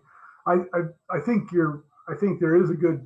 There's another opportunity here to bring this back to the policy process and point out how here's another case where lapel video would have been useful in resolving a complaint, and it didn't exist because it wasn't being retained for a sufficiently long period of time. So I think that's one of the things we can do with this, but it doesn't, has no impact on this appeal, but going forward it does. So I think it's important to, make a note of that. Any other discussion before we vote on this? All right, so if seeing no further discussion, Member Galloway. Sorry, just to go back, am I the only one who feels as though we should be accountable to the complainant? Like, I think we should respond with something. He noted it. I don't know. I agree with you.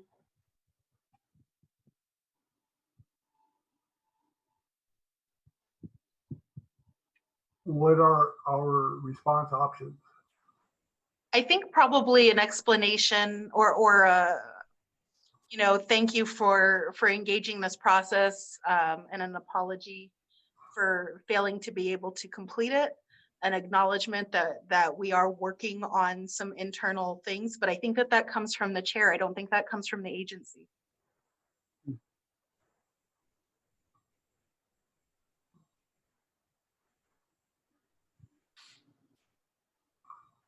Would it suffice to add a sentence to the findings that says that that states the reason for not having lapel video available?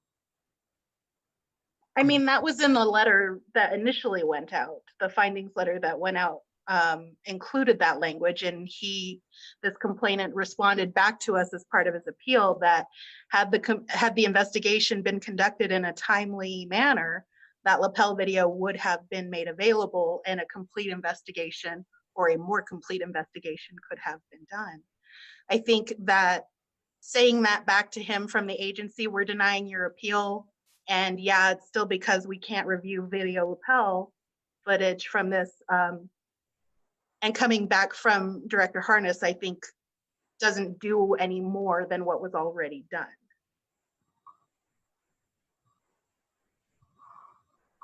But if it's not a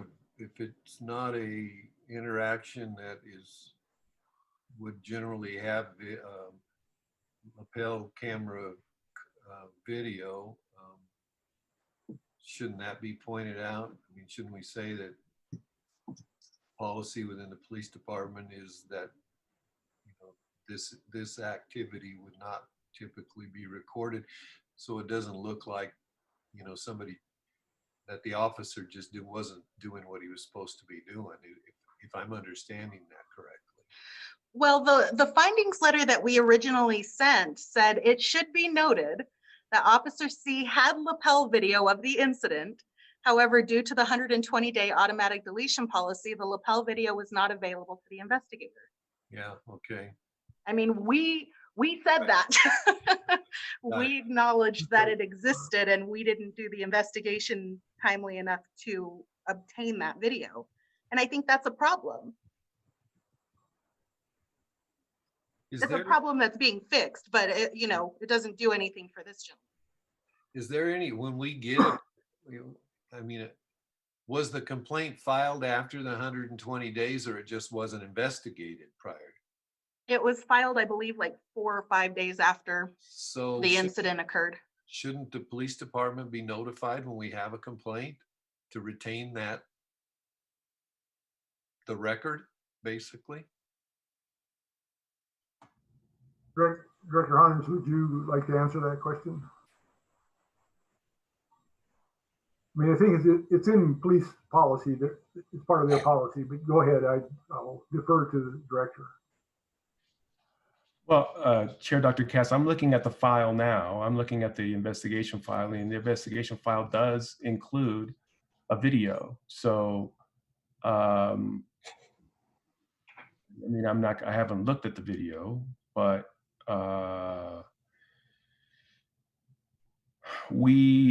if the investigator gets the investigation in time before the 120-day deletion period, they do have the ability to save the video and to download it immediately. It's not a matter of us notifying the department to save it. We have the ability to go in and tag it for saving for a complaint. So I don't know exactly the mix up here. I mean, the issue here is You are deciding whether or not this appeal meets the standard for an appeal. The board has already gone through this and accepted the original findings and issued those findings. So right now before you is, does the appeal meet the standard as outlined in the ordinance? Beyond that, I don't know that any other sort of argument is appropriate at this point for taking further action that's not contemplated within the ordinance and policies and procedures. And Director Harness, I would respectfully agree and disagree. I think that the board is, my expectation is the board is about to support your findings and deny an appeal. That's my expectation. It's going to be my vote. I think there's secondary action that the board should be responsible for that's outside of anything contemplated by the ordinance or the CASA. There's no voice to it whatsoever. I think this is just us acknowledging that an error occurred and informing the complainant that we are holding ourselves accountable and we are looking at ways to correct that particular error from happening in the future. I just think it's accountability, that it's accountability and maintaining our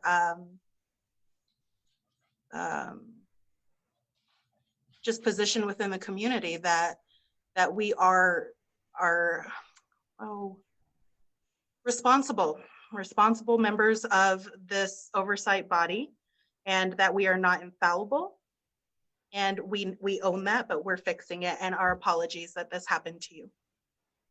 Well, Chair Galloway, if you believe that an error occurred, that would be a standard under which you could grant an appeal. There's just no point. I never took a position on the appeal. The appeal consideration is the board's consideration, not my consideration. I didn't say that you took I said that we were going to, and granting an appeal on evidence that we don't have. I mean, we can't do anything other with this case. We can't sustain a finding. We don't know. We don't have that lapel footage. Well, Chair Galloway, there's certainly many more aspects to an investigation than a lapel video. Which is why I think we're going to support you. I agree. Well, let me interject here. And yes, Member Pruitt, go ahead. So it does make me wonder whether we should approve the appeal, though, because in the context of this little small period of time when we've been discussing this case, Director Harness has stated that something different in two something difference from what the actual findings letter stated. One, that no, this wasn't about a lapel case because this wasn't something that was video recordable as an interaction. And then two, yes, we do have a video, both of which are not in concurrence with what was written in the letter. So I don't even know. I don't even know what to say then, because if what was in the findings letter doesn't line up with what's in the investigative file, doesn't line up with Director Harness's recollection, then I don't know how to vote on this outside of saying that maybe it needs to be looked at further. Yeah, but what about the piece where if there's a video out there that has not been seen? Has anyone who did this investigation seen the video that's outstanding? My guess is that video, if Director Harness, because I trust the investigators, my guess is that video is the video from the complainant. That yes, there's a video there. We just don't know that it's OBRD video or the complainant's video. I'm gonna bet that it's the complainant's video, but so it's worth looking at. I don't know if Director Harness, you can take a glance at that video real quick and let us know. With that said, I mean, wouldn't we be doing our due diligence in an investigation to look at everything, all of the artifacts, to ensure and confirm what you're saying, Member Galloway, as far as,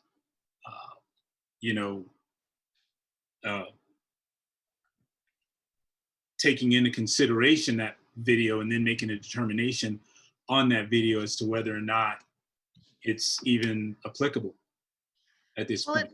it's certainly not unheard of for us to table a case. I don't know if we can do it with an appeal, Tina or Ed, if we can hold this until next month, but. And Tina, I'm looking for the appeal criteria because I know that there is specific. I'll bet you've got it up in front of you.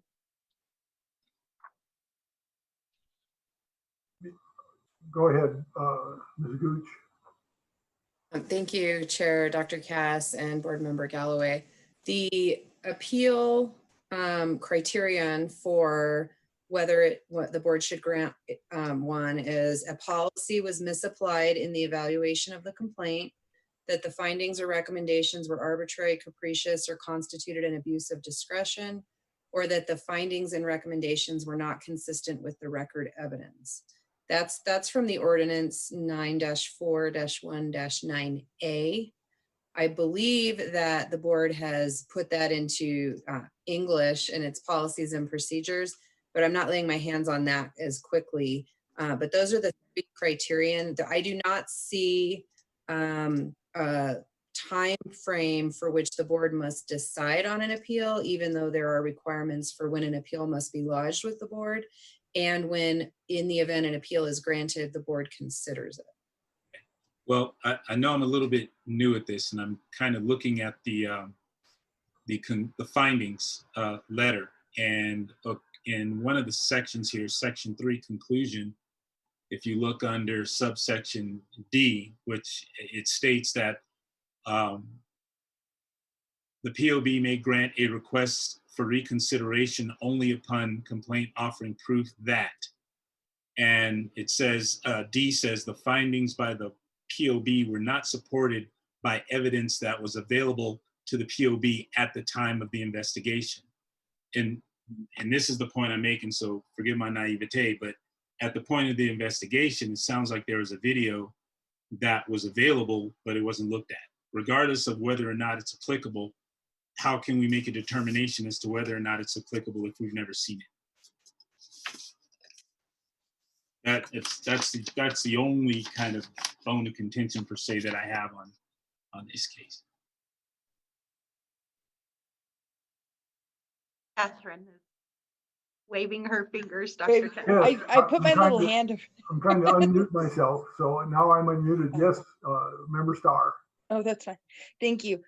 So this is, we don't know if the video was reviewed because we supported the findings in the first place. So we wouldn't look at the video necessarily again for an appeal. We upheld them once already, correct? The investigator's findings.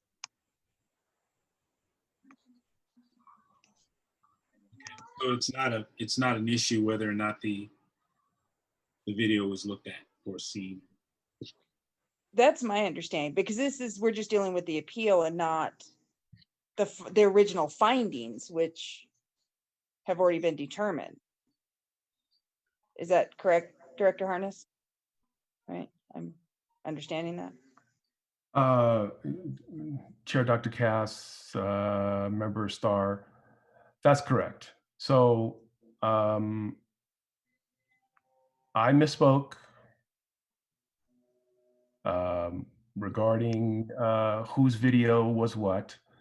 There is lapel video of the traffic stop. I have not looked at it, but if you look at the police report contained in the file, it does say that the video was uploaded, and there is a video that's located in the file. So it was recorded.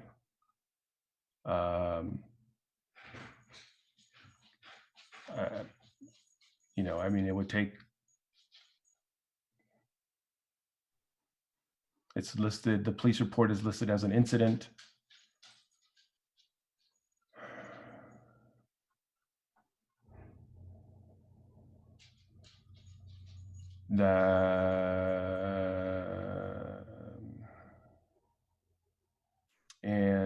The findings in this case.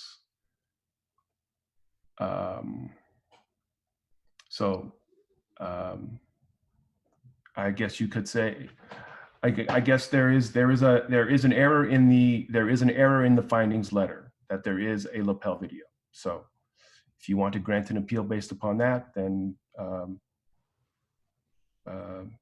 that you can determine whether or not that fits the criteria. Okay, so let me, I believe member Mitchell has a question, and then I think we can wrap up this discussion and take a vote on whether to grant an appeal. So member Mitchell. Yeah, I would just make a motion that we grant the appeal. A second. All right, there's a, Wait, we Yes. have a motion. yes. I made a motion that we deny the appeal. So I'm going to withdraw that motion before we allow Doug to make his. I don't remember that it was seconded. So yeah, I'm sorry, but okay. If you'll withdraw your motion, then we can move on to member Mitchell's motion. So there's a motion on the floor to grant the appeal by member Mitchell. Is there a second? Second. Any further discussion? Seeing none, have a roll call vote to grant the appeal. In this case, 046-20. Member Mitchell, Yes. member Nixon, Yes. member Galloway, Yes. member Starr, Yes. member Armijo Pruitt, Yes. and the chair votes yes. So we should inform the complainant that his right to an appeal has been granted, and we'll hear the appeal whenever the appropriate, when it's appropriate. I don't know what's the timeline now. He's notified. The appeal will be heard at the next meeting, which will be June 11th.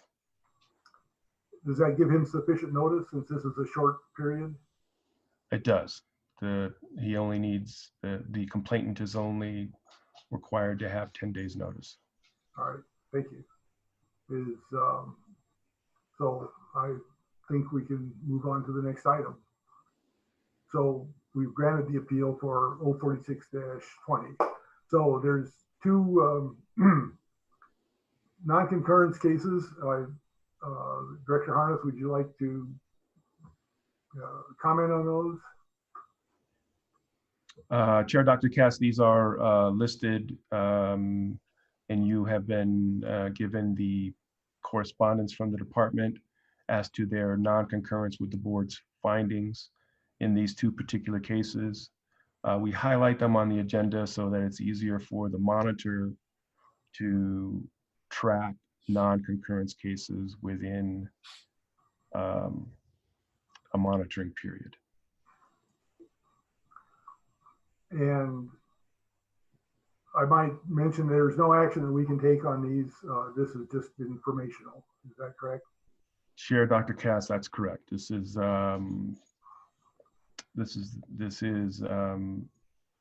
simply the department notifying the board that there's a non-concurrence in a case in accordance with the Oversight Ordinance.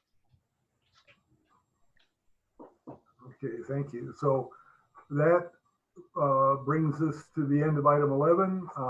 Item 12. If you, Director Harness, would you explain what this item is about, please? Yes, Chair Dr. Cass, there has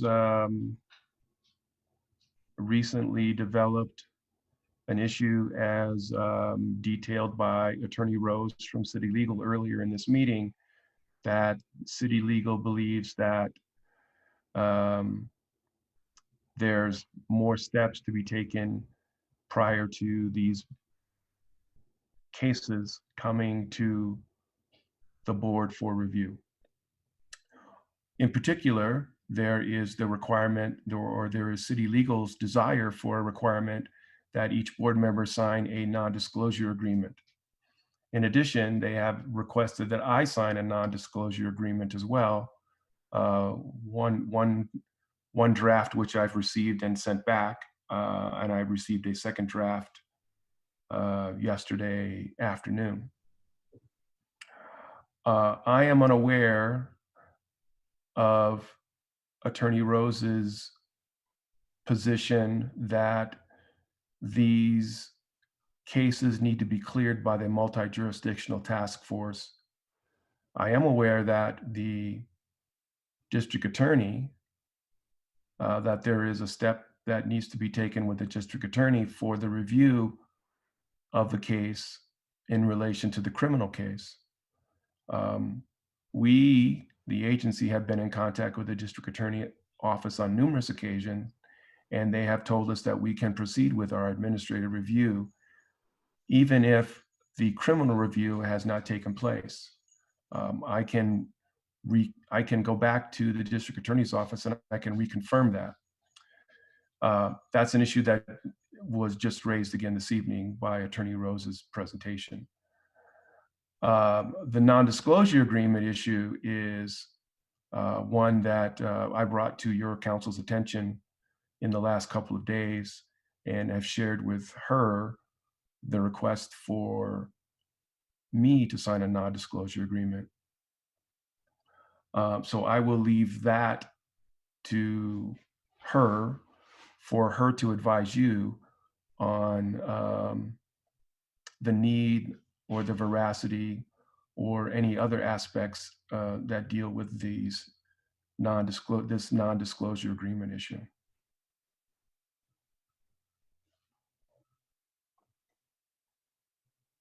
Thank you. Yes, I'm anxious to hear from legal counsel. So please go ahead. Thank you, Chair Dr. Cass. As Director Harness has mentioned, this is a new issue that has percolated, at least to my knowledge, in the last couple of days. I am aware of the request and I've seen the draft proposed NDA, but I have not looked at it in any detail or reviewed the applicable provisions of all of our governing documents. I wanted instruction from the board about this issue, this item, and how it is that I could best be utilized to proceed moving forward with this matter. And so what would your recommendation be to proceed on how to proceed with this? I mean, Chair Dr. Cass, relying on you for this kind of input, I think. So Chair Dr. Cass, what I would recommend is that I be given authority to inquire with city legal and this multi-jurisdictional task force to understand why the request is being made in the manner it is and now, as opposed to some time previous in the board's review of serious use of force and officer involved shooting cases. And depending on what the rationale is or the requirements, then review the document with that framework to provide recommendations to the board as well as Director Harness as to whether it is a legally required document versus a requested document that city legal would like to have versus something else, not understanding the motivation as to why it and now, and whether other civilians that attend the meetings that Director Harness attends where he was initially requested to sign this document. It's hard for me to provide more than just the exploratory, here's what I would propose next steps are in this regard. Thank you. How many agencies are involved? It sounds like it's more than just the city, or is that, do I misunderstand? Go ahead. Ms. Gooch. Chair Dr. Cass, I believe that the definition, and I would defer to Director Harness, but the definition of the multi-agency task force includes at least, if not more, the New Mexico Department of Public Safety, the New Mexico State Police, the Bernalillo County Sheriff's Office, the Albuquerque Police. Oh, of course, my PDF is broken. Hold on. Director Harness, feel free to interrupt me if you have that handy. My document is not loading. Go ahead. Also includes Bernalillo County Sheriffs and Rio Rancho. I think that encompasses them all. So, I mean, so all of these agencies are involved in the multi-agent task force, but are they is the city requesting this because of the multi-agency task force, or is it the multi-agency task force who's requesting it? I'm just looking for more information. Do we know the answer? No, Chair Dr. Cass, this is the first time that it's been raised this issue has been raised in this context. There is language in the ordinance which requires the board to have the district attorney's office permission to proceed with a case that has not been completed for its criminal review. But as I said before, we have previously obtained that tacit permission to move forward. Because it can take years for the criminal review to take place. And these administrative reviews are happening much faster now that they are bifurcated and they don't wait for the criminal review to happen. The issue of the multi-jurisdictional task force is a new issue to me, and I've never heard it raised in this context prior to this evening. I will be looking at the consent decree, the CASA, as referenced by Attorney Rose to see what that reference is. I have never made a connection between the multi-jurisdictional task force and the board doing its review of officer involved in shootings and serious use of force cases. And it has never been a discussion in any meeting that we've had with the monitor, the Department of Justice, or at any point in time in the 4.5 years that I've been here.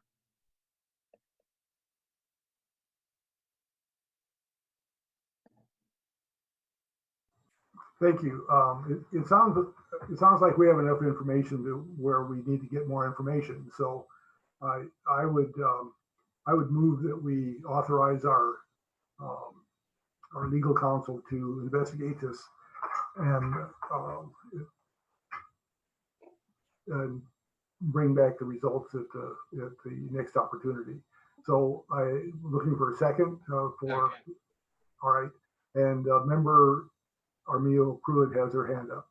Thank you. Go ahead. So do we have this as an action item on our agenda? We have it as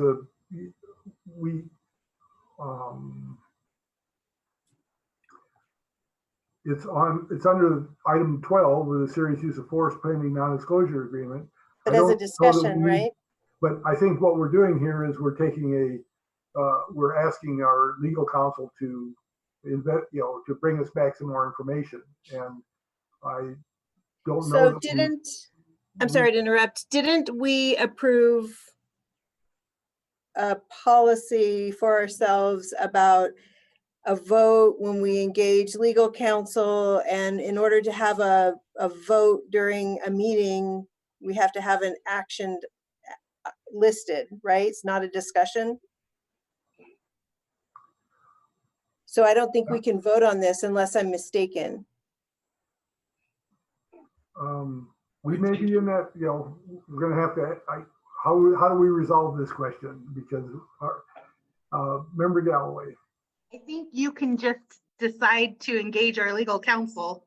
I think we also approved that action. Right. I don't think we need a board vote on this. Although if it makes you feel better, I support you. I do as well. Yeah, I don't think we can take a formal vote on it either because it's not listed as an action item. But I do think we've given the chairperson the authority to have discussions with legal counsel, and this certainly falls under that vein. All right.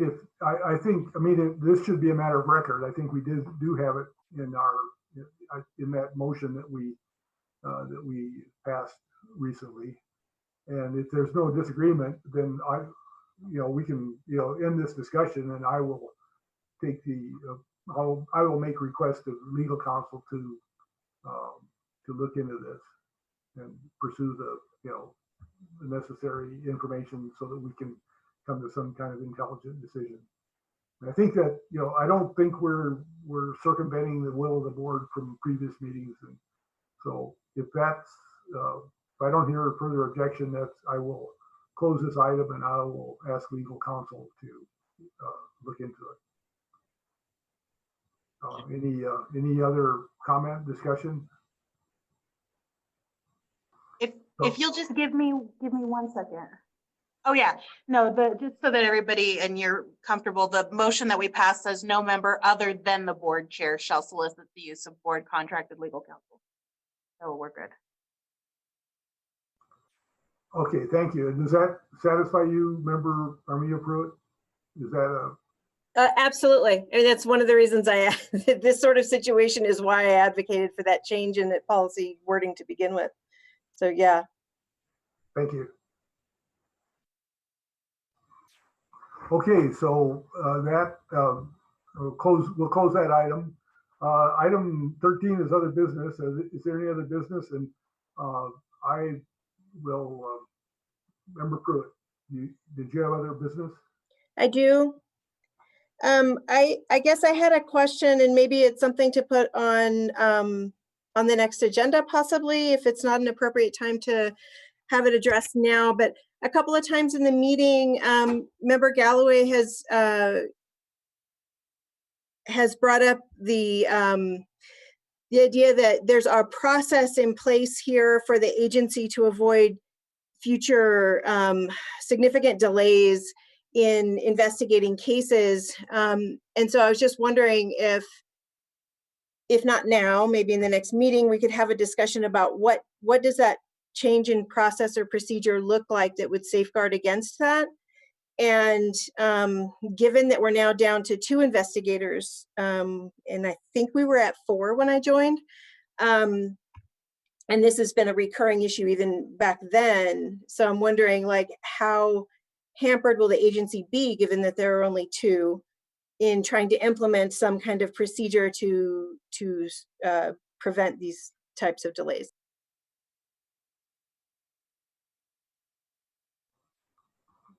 I can put that on the next agenda.